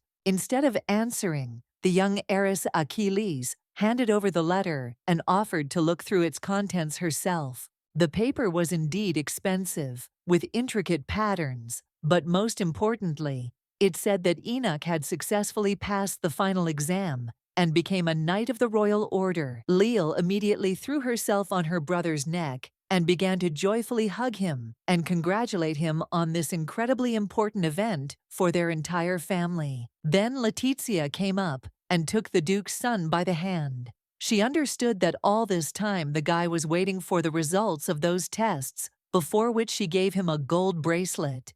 And now they came. The girl laughed and said that from that moment on, she could rightfully call the young man not just Sir Achilles, but Knight Achilles. The owner of the house was still somewhat nervous, because he had hoped for success so many times that, having received what he wanted, he was not ready to simply accept his new status. Finally, Enoch came to his senses, thanked the guest, as well as his brother and sister for the compliments, and said that this was truly a serious event in the life of their small family. After some time, Leal heard the sound of an approaching carriage and went to the window to find out who intended to visit their house. And indeed, an unfamiliar carriage stopped opposite the central entrance. Young Mrs. Achilles went outside to greet the guest and was surprised, as she had never seen this man before. He was a young, physically strong guy, tall, and with a confident gait. Leal escorted the young man into the house and took him straight to her older brother, who looked in surprise at the nobleman, whom he knew a little but did not expect to see in his house. The son of the Marquis of Elam walked slowly up to the owner of the house and introduced himself, then asked to see Letizia to talk. After some time, the former heiress Leroy entered the office. She was surprised to see her former fiancé, but did not resist the opportunity to talk to him, and sat down in the chair opposite. Having made sure that the guests needed nothing, Enoch said that he would leave them alone so that they could speak as freely as possible. At first, the former bride and groom looked at each other silently and did not dare to start a dialogue, thinking about what they could say in such a situation. Finally, Levan asked why the former heiress of the Marquis did not tell him what had happened to her and did not tell him where she had gone from home, since he had spent so much time looking for her. Letizia asked him why he had come here. Was it really only to reproach her for not informing him of her new status as a lowly aristocrat? The young man suggested that the lady return to discuss what had happened in another area, where she would be more comfortable. The former heiress Leroy asked where she should return to, but Levan did not understand the question, and asked again what she meant. Letitia closed her eyes and noticed that there were no more places in the world where she could go and stay. The guy replied that he would be glad to see her at his estate of Marquis Elam, and asked with surprise if she was really thinking about staying here in the Achilles mansion. For a while, Letitia hesitated over the answer. She remembered her whole past life and the long years spent together with Levan, because they were supposed to become husband and wife, and they were waiting for this. But then the former heiress Leroy remembered the coldness with which her failed fiancé perceived her pain and suffering, and so she made a final decision and announced that she intended to stay. The young man was very surprised by this choice, because it seemed to him that he was the only one in the world who was ready to accept his former chosen one, deprived of her noble title and surname. Levan tried to put pressure on the girl, reminding her that he was her fiancé, but she immediately rejected all his attempts to control her behavior, saying that now she decides for herself where and with whom she will live. Faced with such strong resistance, the young man became upset and said that in that case he could no longer help her and was going to leave the house. Meanwhile, the Achilles family watched this unexpected conversation from a respectful distance. They did not hear what the guy was talking about with the girl, but they understood that he wanted to take her with him. Enoch told his family that Letitia and Levan had been officially engaged for many years, but after being expelled from the family and deprived of their last name, this union had very little chance of success. Jan asked his elder brother what they should do if this aristocrat wanted to take the girl away with him, to which the owner of the house did not know what to answer. The Marquise's son left the office in proud solitude, and then he headed towards the exit of the mansion. Halfway along the way, they met Enoch and came very close to each other, at arm's length. The owner of the house looked intently and confidently. He saw that the guy Letitia was supposed to marry was leaving alone, which meant that she had decided to stay. Levan also examined his rival. He thought that his bride, although a former one, in a difficult moment, preferred to take refuge in the estate of Achilles, and did not turn to the son of the Marquis for help. For a while the boys looked at each other in silence, and then simply went their separate ways. Leal looked after the departing guest and shook her fist. She was outraged that the Marquis's son did not say goodbye, did not apologize for the sudden visit, and in general, behaved outrageously. Soon, Letitia came out of the house and asked for forgiveness for her ex-fiancé and his indecent behavior, to which Enoch's sister immediately replied that she had nothing to apologize for. The guest wanted to say something else, but she felt awkward and, embarrassed, she fell silent. Suddenly, Jan approached Leal and literally dragged his sister away to pick strawberries. He wanted to give the elders the opportunity to discuss the current situation in private. After the children left, Enoch invited Letitia to return to the house to talk about what had happened. The Marquis's former daughter was a little upset and asked permission to say something right there on the street in front of the mansion. The owner of the house stopped and replied that he was always ready to listen to her, so she could freely express her thoughts wherever she wanted. The noble woman said that she really wanted to stay here for some time, since after she refused Levan, she really no longer had any place where she could hide. The girl then added that she understood how many problems she was causing the Achilles family, but she had nowhere to go and asked not to be kicked out of this hospitable home. Enoch was extremely surprised by such a request, because it seemed to him that they had settled this issue yesterday, and suddenly the dialogue returned to the very beginning. The guy covered his face with his hand and replied that his concern was caused by the fact that he was afraid that Levan would take their guest away with him, but he sincerely wanted her to stay with them. Letitia smiled and promised that the owner of the house could be completely calm about this, because she had firmly decided to stay with the Achilles family. After these words, Enoch immediately became cheerful and suggested that the girl consider this house her home, because in this way the girl removed all his fears about his future fate. Then the former Leroy smiled and added that, apparently, her stay in the mansion would last much longer than she had originally planned. The owner of the house noted that it did not matter at all, because they had a spacious house with plenty of space. Letitia suddenly felt embarrassed. She suddenly realized that she had never in her life met such a kind and generous person as Enoch. However, the Marquis's former daughter still decided to add that she plans to stay here for a really long time. Enoch smiled and replied that this was wonderful news that not only brought joy to his heart, but would also please his younger sister and brother. However, this did not calm the girl down, but on the contrary, led to an emotional breakdown, and she literally screamed that she might spend the rest of her life in this house. Letitia suddenly realized that she had said it in vain, and then began to quickly apologize and try to take her words back in a panic. The owner of the house was not at all embarrassed. On the contrary, he laughed and noted that he could not be frightened by such words. But the girl immediately turned pale and replied that she had meant something completely different. Then the knight added cheerfully that he did not expect to hear such words, and therefore he should think about it carefully. The aristocrat felt uneasy, because she thought that the duke's son might change his mind and throw her out of the house after such a confession. However, judging by the young man's face, this situation only amused him, and he asked if the lady wanted to tell him anything else. The girl's face flushed, and she replied that she had nothing more to add, and began to reproach herself for having said too much that should not have been said. Then Letitia added that she had urgent business to attend to and hurried away from the smiling Enoch. But approaching the front door, the former Leroy suddenly realized that she couldn't open it. She immediately thought that the owner of the house had locked the door and wasn't going to let her in. The lady felt sick and began to emotionally tug at the handle.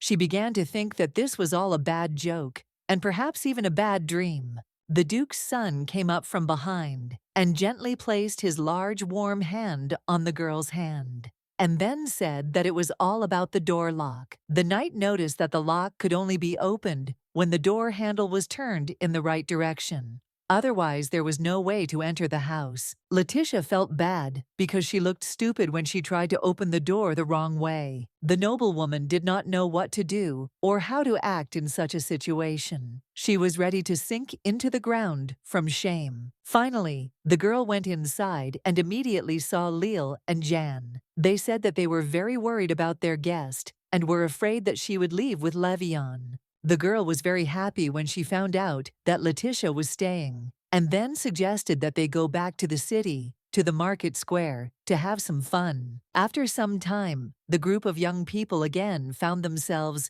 in the very place where they had once met for the first time. Leal handed her friend a coin and suggested that they try their luck, just like they did the first time. The former daughter of the Marquis sadly replied that she was afraid of losing. But Leal continued to insist, saying that she had to overcome her fear and just try. Finally, Letitia agreed and paid the owner of the attraction, then received a projectile to throw at the target, after which she prepared to throw. The dart flew in the right direction, but it hit quite far from the center of the circle. The aristocrat was very upset and began to say that she was sure of her failure, to which Leal replied, with a smile, that it was a good result, because she got so close to the goal. Letitia said that she would really like to help her new family by winning a sack of flour for them, but she just wasted the money. The dark-haired friend was very surprised by such a desire, because they came here to have fun and not to get supplies for the kitchen. The noblewoman replied that she remembered the sincere delight on the children's faces when they won last time, and she really wanted to repeat it. Jan and Leal looked at each other in surprise. They clearly did not expect such a turn of events. And then the children laughed merrily, because they came here to fool around and get a boost of good mood. But Letitia was in no mood for laughter. She stood there sad and pale, trying to understand whether her friends were laughing at her or at the situation she had found herself in. Jan was the first to come to his senses. He replied that a bag of flour is, of course, a useful thing to have in the house, but their family is not starving, so for them it is more of an entertainment than a way to eat. The girl was clearly puzzled. She thought that food was more important to the Achilles than it actually was. Then the guys went in search of new adventures,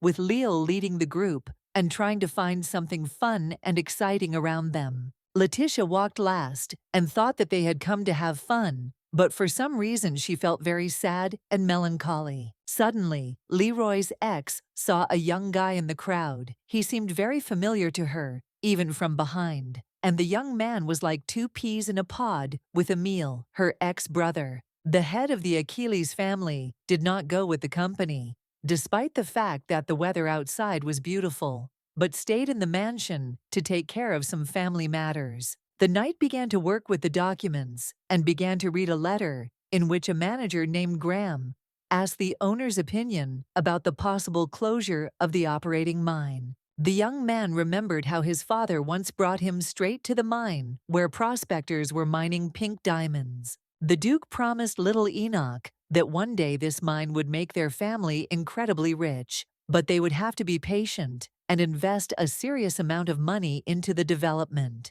However, instead of profit, the development brought only losses, since the pink diamonds turned out to be not pure, but with a large number of inclusions of other substances. That is, everything was in vain. Many years have passed since then. Workers have extracted a huge volume of rock from underground, but have not found any new minerals, so Enoch seriously considered selling this business. Suddenly, the owner of the estate heard the characteristic noise of wheels. which meant that guests would soon appear in the house. The Duke's son's hearing did not fail him. It was, indeed, a carriage that was quickly approaching the building. The carriage stopped right in front of a tall, long staircase, covered with a red carpet. A recent acquaintance, whom Enoch had seen in the morning, came out of the carriage. It was Levan. There was some tension between the guys, because one of them was once engaged to Letizia, and the other took the girl in at his family estate. The Marquis's son looked intently at his rival, but remained silent.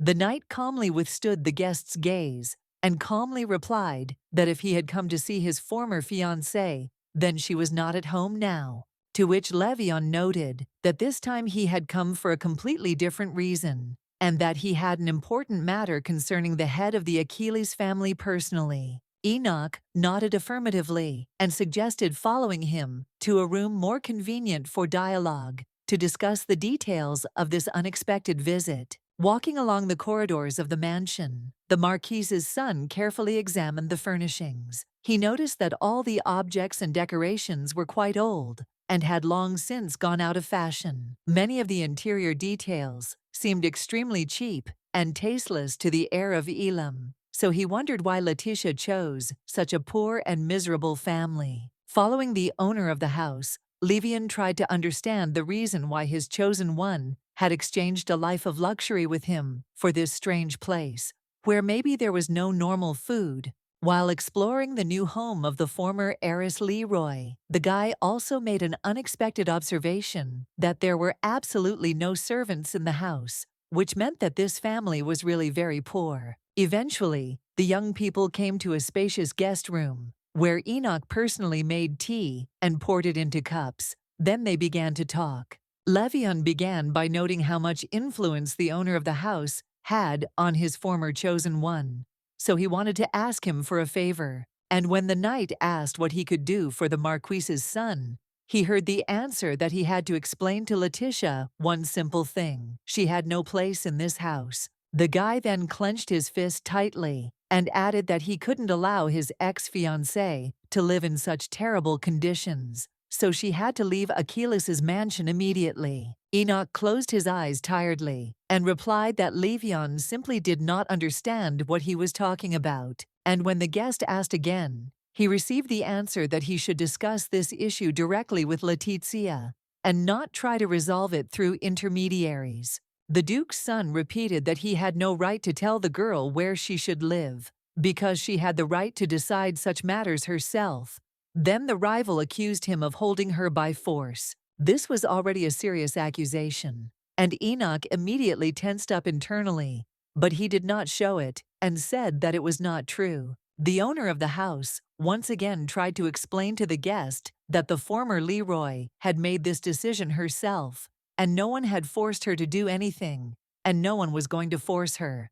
Levan then accused the knight of holding her by playing on her feelings of pity and her desire to help the weak and powerless people, which is outrageous behavior for an aristocrat. Enoch kept his composure and coldly noted that at the moment it was the ex-fiancée who was trying to force Letitia to make a decision, so he was not surprised that the girl took such a position. The son of the Marquis of Elam was shocked by this turn of the dialogue. He replied that this was not true, because he always cared about his former chosen one and wished her only happiness and goodness. After a brief pause, the owner of the house recommended that Levan leave his mansion, because their conversation had clearly reached a dead end and therefore lost its meaning. The guest fell silent. He saw that he could not yet get what he wanted, since the Duke's son turned out to be a morally strong and intractable person. Then the guy sadly lowered his eyes and asked for forgiveness for his behavior, after which Levan stood up, adding that he really should leave, and headed towards the exit. The Duke's son silently followed his guest with a long and intent gaze. Meanwhile, in the city, where the fun of the youth group continued, Letitia could not resist and caught up with a guy who looked like her brother. The girl called out to Emile by name, and he turned around. It was indeed the heir Leroy. She was not mistaken. The young man was very surprised when he saw his sister, but he did not say anything and just continued to stand silently opposite her. From an early age, the boy remembered that his first daughter always took care of others and tried to surround them with the highest level of care. The heir Leroy remembered well that Letitia sincerely helped her ailing mother and never expressed dissatisfaction or indignation about it. The boy liked to watch his older sister because she was always welcoming and friendly, but that was all in the past. Now Emil looked at his former relative with different eyes, and it was important to him that she had not awakened her abilities, which meant she had become a hindrance to the Leroy family. In addition, the young man really didn't like the fact that his sister had gotten involved with the poor losers of Achilles. In his opinion, it was simply terrible and shameful. The guy said that at first, he refused to believe the rumors that Letitia went to the Duke's mansion. But now he sees that his worst fears were true. Leroy's ex replied that this was indeed the case, and she found shelter in this family, whom she had met quite recently. The brother noted that this was a rather strange decision, given their father Barrett's strong personal dislike for the head of the Achilles family. Suddenly, Letitia's face changed, and she said coldly that it was no longer her concern, and besides, Emil himself might not pay attention to it. The young man was very surprised by this answer,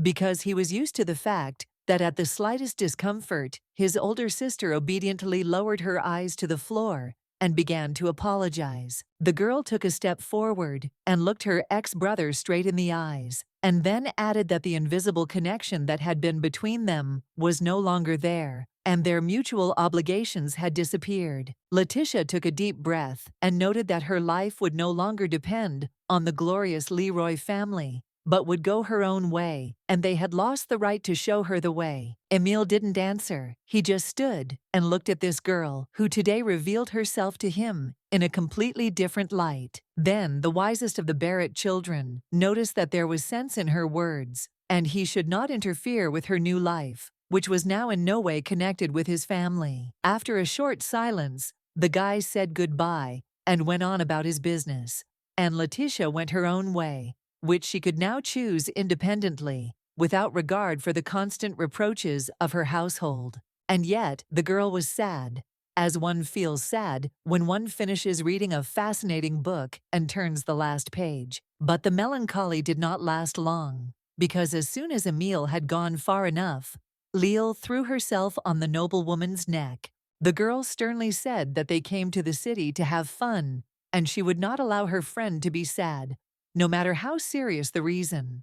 Letizia immediately broke into a smile, thanked the heiress of Achilles, and added that she had not intended to be upset at all. Ian stood to the side and watched as his sister continued to hug their guest, until she was sure that she really felt better. Meanwhile, strange things gradually began to happen in the Leroy mansion. Diana was walking down the steps and suddenly tripped. She managed to keep her balance and not fall, but she hit herself very painfully, so much so that she cried out loudly and even sat up. Xavier was nearby and immediately ran up to his sister, asking what had happened and how he could help her. The flower mistress showed her injured arm and noticed that she had dislocated her wrist, which she suddenly had to lean on to avoid falling down the stairs. The guy replied that she should take care of herself, especially that very hand that had recently been bandaged as a result of an injury received after Letitia's threats. Diana looked closely at her brother and remembered the performance she had put on in front of her father so that he would kick his first daughter out of the house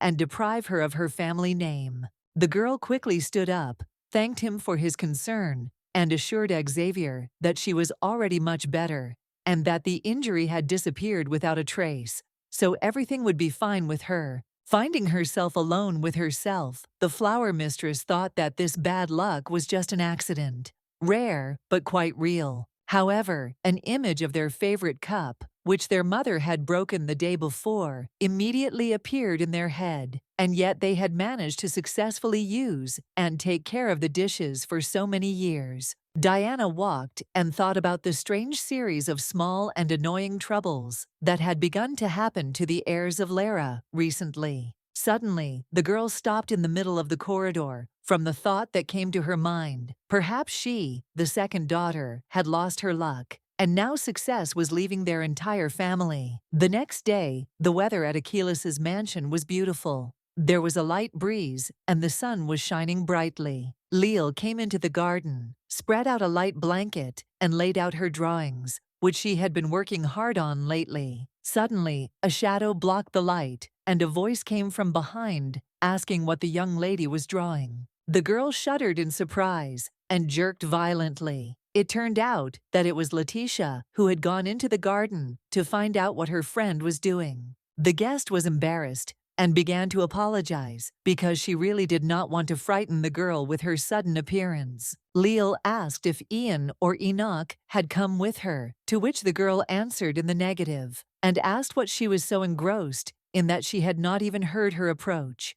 The little girl put on a serious look and showed something unexpected, saying that this was not the first time she had drawn it. Then she quickly turned around and added that this was her secret, which she would only tell Letitia because she considered her older sister. On the grass lay sheets of paper with images of jewelry, and they had text captions describing the nuances of a particular item, as well as pictures of precious stones. The guest picked up the drawings and held them up to the light. She was amazed by the fine work of the craftswoman, who masterfully depicted stylish accessories. After which, the former daughter of the Marquis began to study the contents of the inscriptions more carefully and said that she already wanted to put such an artifact on her hand as soon as possible. The younger sister then added that she started drawing jewelry after she saw Letitia give her brother a gold-braided bracelet just before an exam. The girl suddenly felt sad. She remembered Levan, and Leal added that she herself wanted to give that thread, but she couldn't make it or buy it, so she was grateful for that gift. Suddenly, the former Leroy had an unexpected idea, and she said it out loud. Why shouldn't her new younger sister seriously take up making sketches for handmade jewelry? The teenage girl enjoyed drawing rings and pendants, but she never thought about turning the pictures into real objects that people could wear. Letitia pointed to a drawing of a bracelet and suggested imagining that Liel was putting the finished product on her hand and making a wish to become a famous owner of a jewelry store. The younger sister tried to object that it was just a drawing that did not fulfill wishes, but received the answer that the source of talents is hidden in our imagination. We just need to give it free rein. The former daughter of the Marquis added that these drawings are a manifestation of a strong desire, which means she only needs a little diligence and patience to achieve success in this direction. And while Liel listened to her older friend, a new, previously unfamiliar feeling awakened in her, which gave her strength and charged her with energy for new creations, accomplishments, and feats. The Duke's daughter ran her hand over the light cape on which she was sitting, and declared that today she had understood a lot and now looked at her hobby differently, more seriously. Harris Achilles stood up and pressed the drawings to her chest. Now she had a real goal in life, and she understood what she wanted, and therefore decided to move in this direction. Lyle smiled and said that before she just painted jewelry, but now she feels she can do much more, because Letizia gave her confidence. The Marquise's former daughter laughed. She was pleased that the girl began to talk like an adult, about goals, tasks, and plans for the future. And then the noble woman asked in surprise why drawing was a secret that could not be told to the elder brother Enoch. Leo spoke about her father, the Duke, who often started different types of businesses, but ended up leaving behind a lot of debt, so she is afraid to tell her brother that she wants to start her own business. Letitia thought that the Achilles family must be having a hard time after the death of the head of the family, because they were left alone against the whole world and also mired in debt obligations. Suddenly, a strong male voice called out to the friends, and they flinched in surprise, and then turned around and saw the Duke's eldest son, who had come to find out what they were so enthusiastically doing. The youngest sister was the most frightened by Enoch's appearance. Of course, she planned to tell about her hobby someday, but she didn't think that it would happen today. Seeing the girl's reaction, the guy became wary and asked what was going on here and why they were behaving so strangely. as if they were hiding something from him. Letitia came to her senses first. She put her hand on Leal's shoulder and leaned towards her to tell her something very important. The guest whispered that a window of opportunity was now opening up for the heiress of Achilles. She just needed to gather her courage and take a step forward towards her dream. Talking about her innermost desires was difficult enough, and the young aristocrat spent some time trying to formulate a clear thought. Finally, Leal overcame her inner fear and said that she had long ago started drawing sketches of various jewelry items because she wanted to open her own business and become the owner of a jewelry store. Enoch was surprised by this revelation because he always considered his younger sister a cheerful dreamer, but not the founder of a serious business project. Meanwhile, the teenage girl added that she understands the responsibility of such a step and is ready to immerse herself in this business completely and without reserve, so that the family ultimately makes a profit. The guy said that he was very glad that his younger sister showed concern for the well-being of their family, and that it was also an indicator of maturity of character and strength of will. Then the older brother added that the idea itself seemed interesting and promising to him, so he would definitely help his relative at the start of her project. After this, Enoch stroked his younger sister on the head, and then the girl realized that all her fears were in vain, because her family loved her and took her seriously. Letitia watched this scene silently. She really liked that Leal was able to overcome herself and tell everything, and also that the Duke's son perceived the situation wisely and adequately. However, this was not all that the young noblewoman wanted to say. She clutched her dress with her fingers in excitement and gathered her courage to tell her brother something else. The younger sister said that there was one more thing she wanted to ask the knight.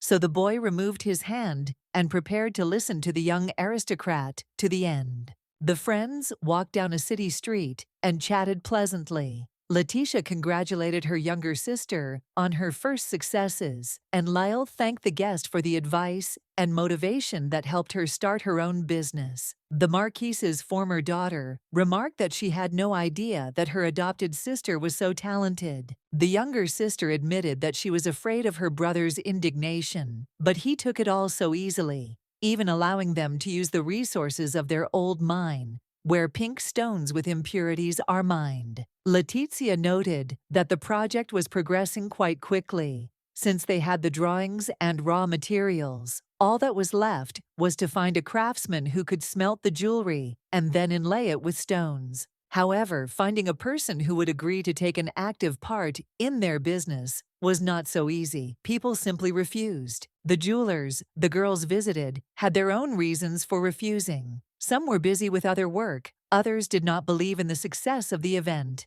and still others simply shook their heads. Leal tried different methods of persuasion, and even tried to beg men to agree to a long-term order. Dusk had already fallen on the city, and the girls were still going from one workshop to another, receiving refusal after refusal. But Letitia said that they would definitely find a master, and he would be the best. Suddenly, a man ran out from around the corner. He was in a great hurry and didn't even notice the two aristocrats standing in his way, and so he simply crashed into one of them. Leal fell to the ground and hit herself hard, and the stranger began to ask for forgiveness and help the girl get to her feet. An absent-minded passerby dropped an envelope exactly like the one his younger sister had, and the packages fell onto the pavement nearby. But having recovered, the courier and the noblewoman quickly picked them up from the ground. The man then apologized and, citing urgent business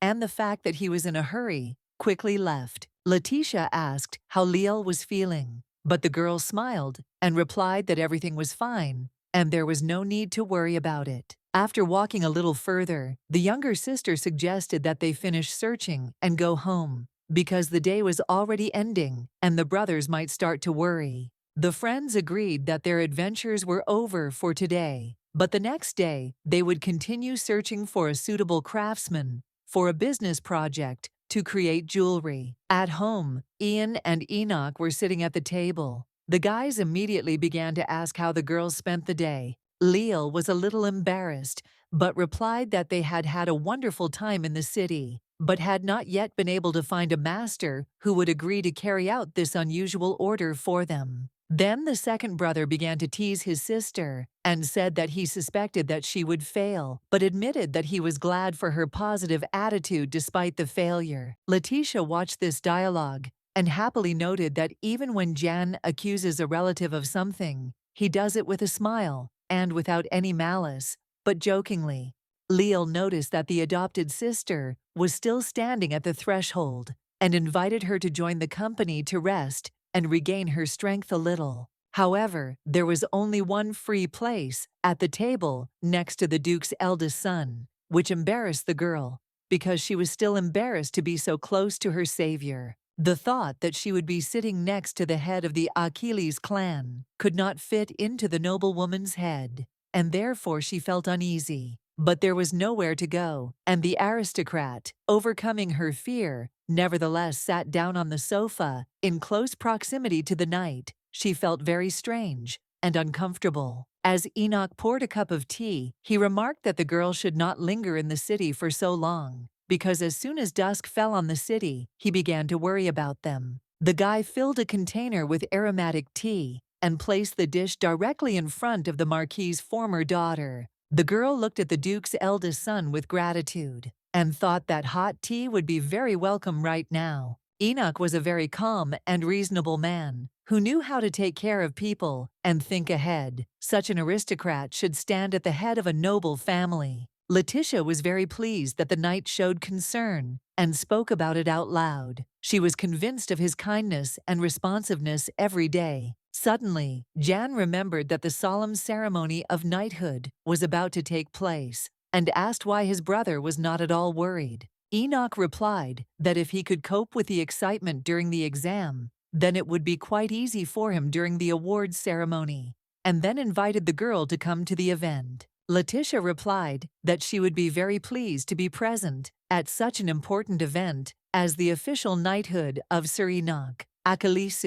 Then the younger brother noticed the folder with the works and asked if he could look at the sketches again. Leal agreed, and the boy reached for the envelope with the drawings. However, when the young man opened it, he was surprised to find some kind of contract there instead of sketches of jewelry. The heiress Achilles looked at the stranger's papers with horror and could not believe her eyes because there was not a single sketch in the folder. The girl immediately remembered the situation that happened in the evening in the city, when an unknown man ran into her, and he had a similar folder in his hands. And at this time, that same inattentive courier was already hurrying to his master to give him the important papers he had been sent for. And when the owner began to look through the documents, he was very surprised, because what was there was not at all what he expected to receive. The man shouted at his assistant that he was supposed to bring the contract, but instead he brought God knows what.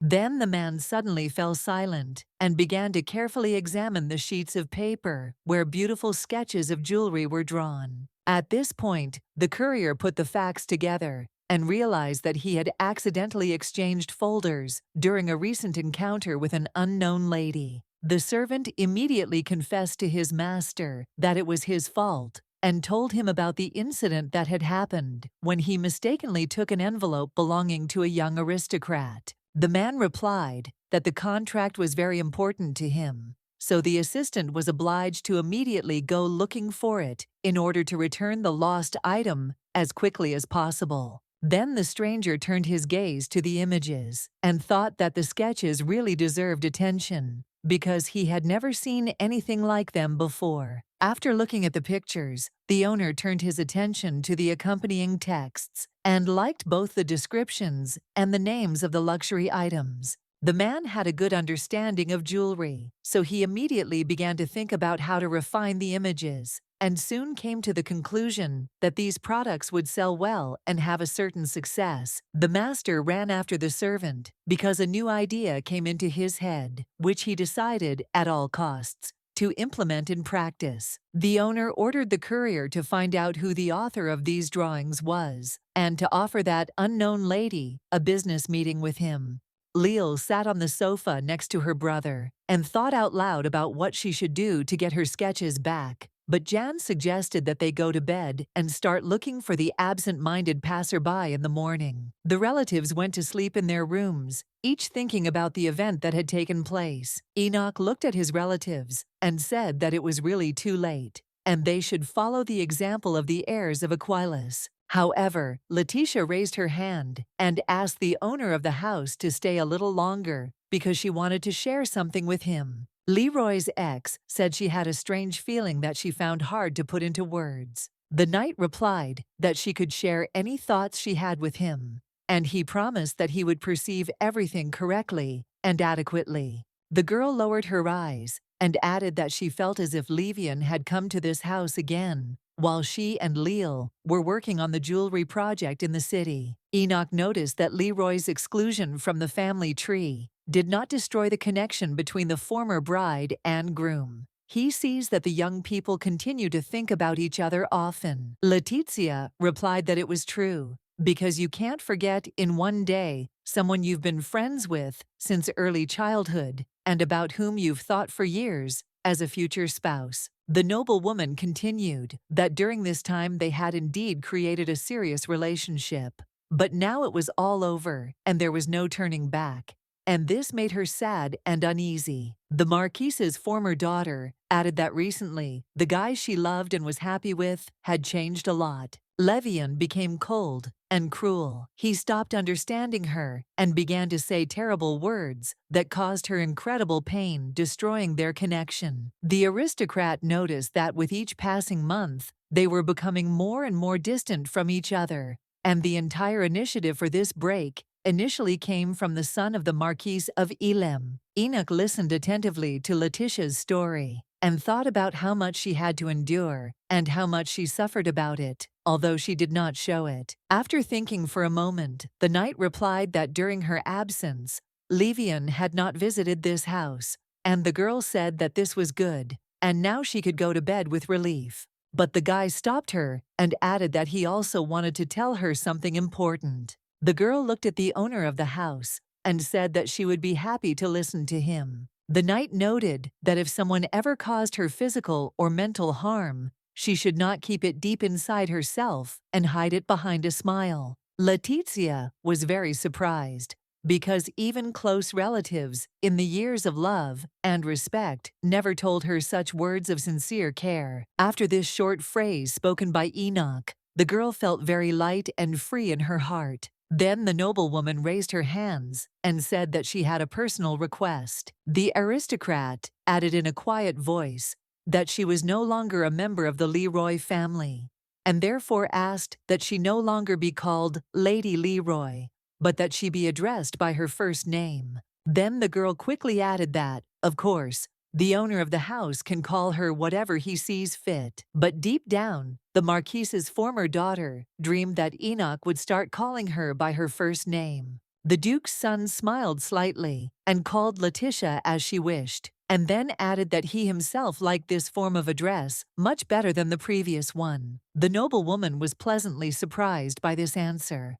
She thought that the knight preferred a formal style in his dialogue with her. Enoch then suggested that the Marquise's former daughter might also call him by his first name, avoiding mention of his status and surname. However, the girl took this idea negatively. She said that events were moving too fast for one day, and she should take a nap and then think carefully about this topic. The knight laughed and replied that she had as much time as she needed, and no one was going to rush her. Enoch wished the girl good night and said that he should also get some sleep. Before leaving, the young man noted that Letitia could always turn to him and tell him about anything she wanted. The guy paused at the very door and looked at his guest with an affectionate gaze, and then he laughed and called the girl by name again. It was clear that the knight was doing this with undisguised pleasure. The aristocrat looked at the Duke's son as if enchanted. She had no idea that it could be so pleasant when he said her name. Letitia was very embarrassed,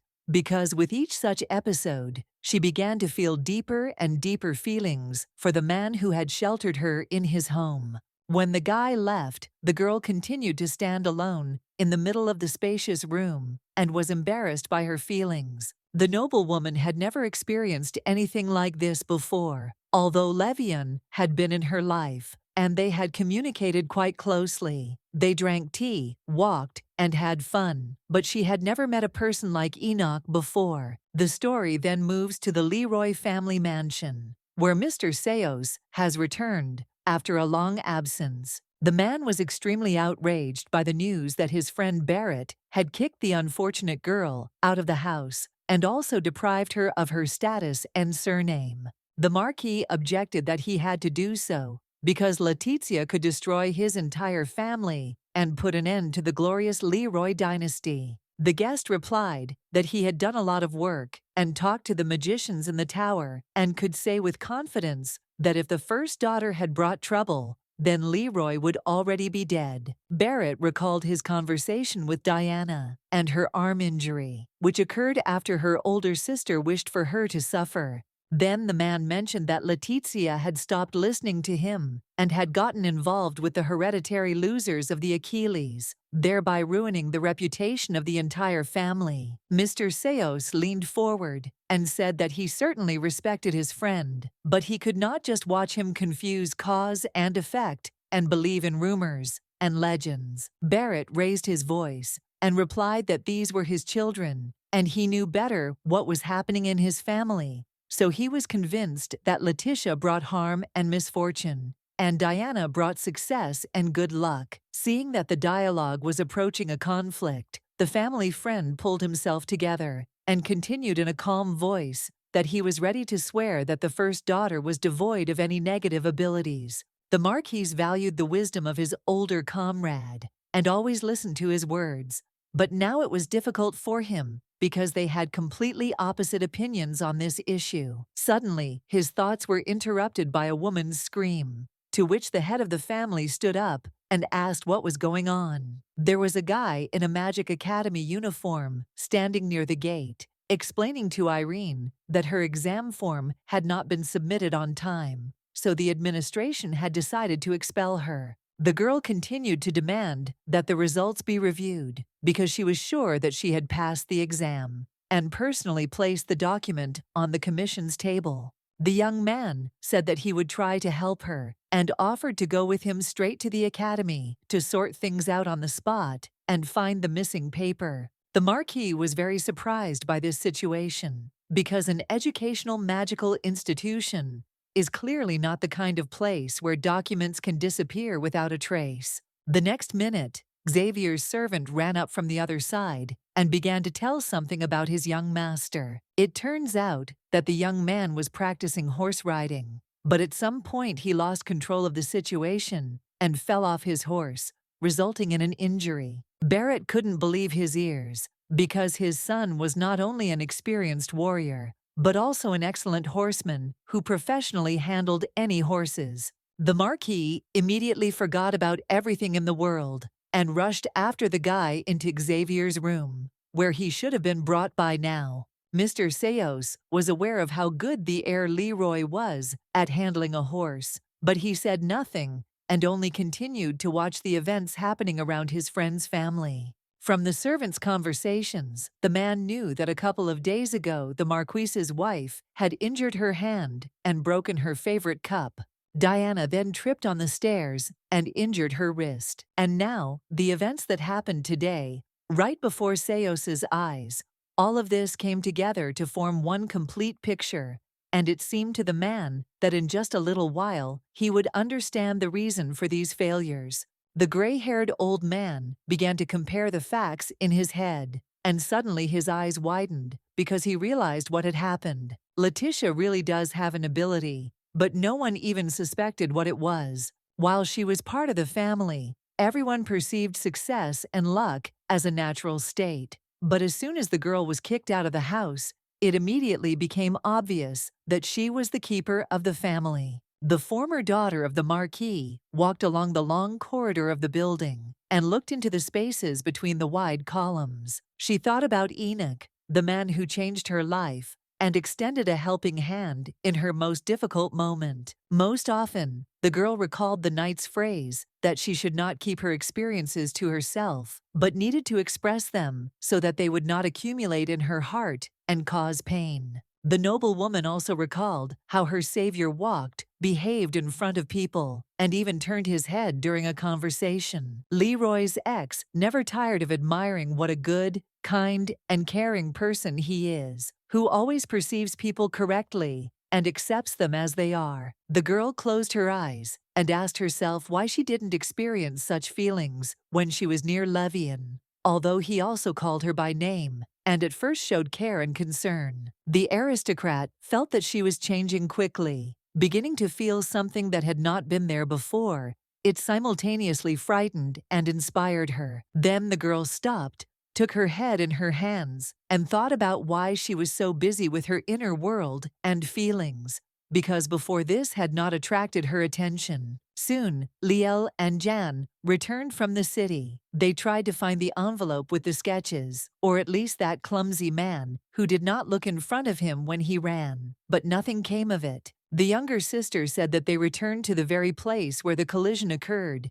and then walked around for a long time, but it did not help. Harris Achilles added that there was a very important contract in their folder, so the courier should also look for them, so she hopes that they will meet soon. Then Letitia saw Leal offer her brother some tea after the journey, but he refused and said that he would rather stay in his room. The girl noticed that Jan had been acting strangely lately and decided to find out what had happened. The young man had indeed been sad for several days now and tried to get away from others at every opportunity. Perhaps something unpleasant was happening in his life. The guest decided that she must, at any cost, help Enoch's younger brother, and so she followed him to his room and knocked on the door. The guy was very surprised to see Letitia on the threshold of his apartment and asked what happened, to which the girl replied that she wanted to come in and talk to him. The small room was clean and cozy. The objects were in their places and created the atmosphere of a business office. The girl noticed the books that were lying on the shelf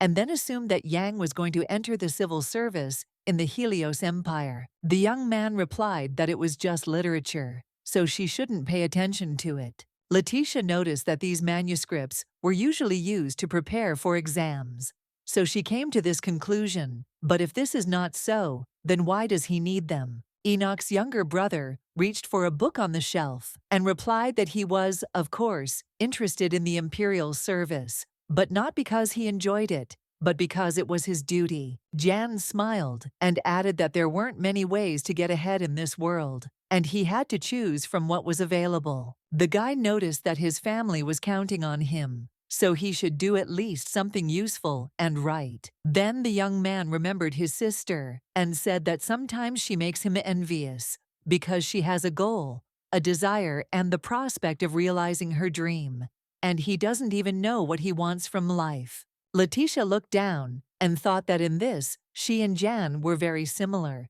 because she also went with the flow and had no idea what her calling and purpose were. The girl remembered the long days spent poring over books in search of an answer to the main question of her life.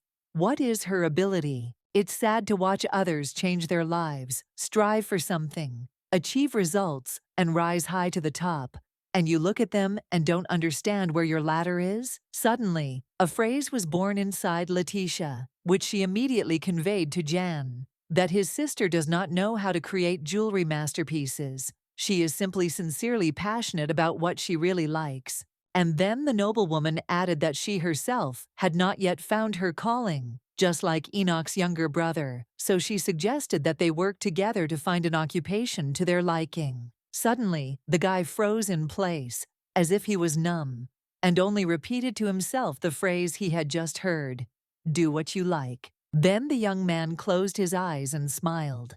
He was thinking about something that had been bothering his heart for a long time. Finally, Jan came to his senses and laughed, and then said that he now understood why Leal considered Letitia her sister and best friend. The noblewoman looked at the duke's youngest son in surprise and asked what he meant. The young man replied that it was all about the support that their guest gave to each of them, and then happily agreed to start searching for his purpose. The aristocrat was very pleased to see how this sad and depressed guy turned into a smiling and confident young man in just a few minutes. Letitia thought that moral support can really be very important, and decided that she would definitely find her purpose and place in life where she would be truly happy. At last, the day of the solemn investiture arrived. So the lady dressed herself in her best and went downstairs to wait at the door of the house for the rest of the Duke's heirs. Soon, Liel appeared. She happily waved her hand and hurried to join her friend. Letitia asked if her younger sister had managed to get enough sleep, to which she replied that she had been so stressed that she had not even been able to fall asleep. Then the young heiress, Achilles, asked in surprise where her brothers were, since she had expected them to be downstairs already. Remembering that she had forgotten something in her room, Liel ran back and said that she would go get Jan, and Letitia should go to Enoch and hurry him so that they would not be late. The former daughter of the Marquis agreed and went to the part of the house where the knight's room was located. The girl knocked politely on the door and, having received permission, entered the room. The head of the family stood in the middle of the room, in his dress uniform, and sheepishly showed his sleeve,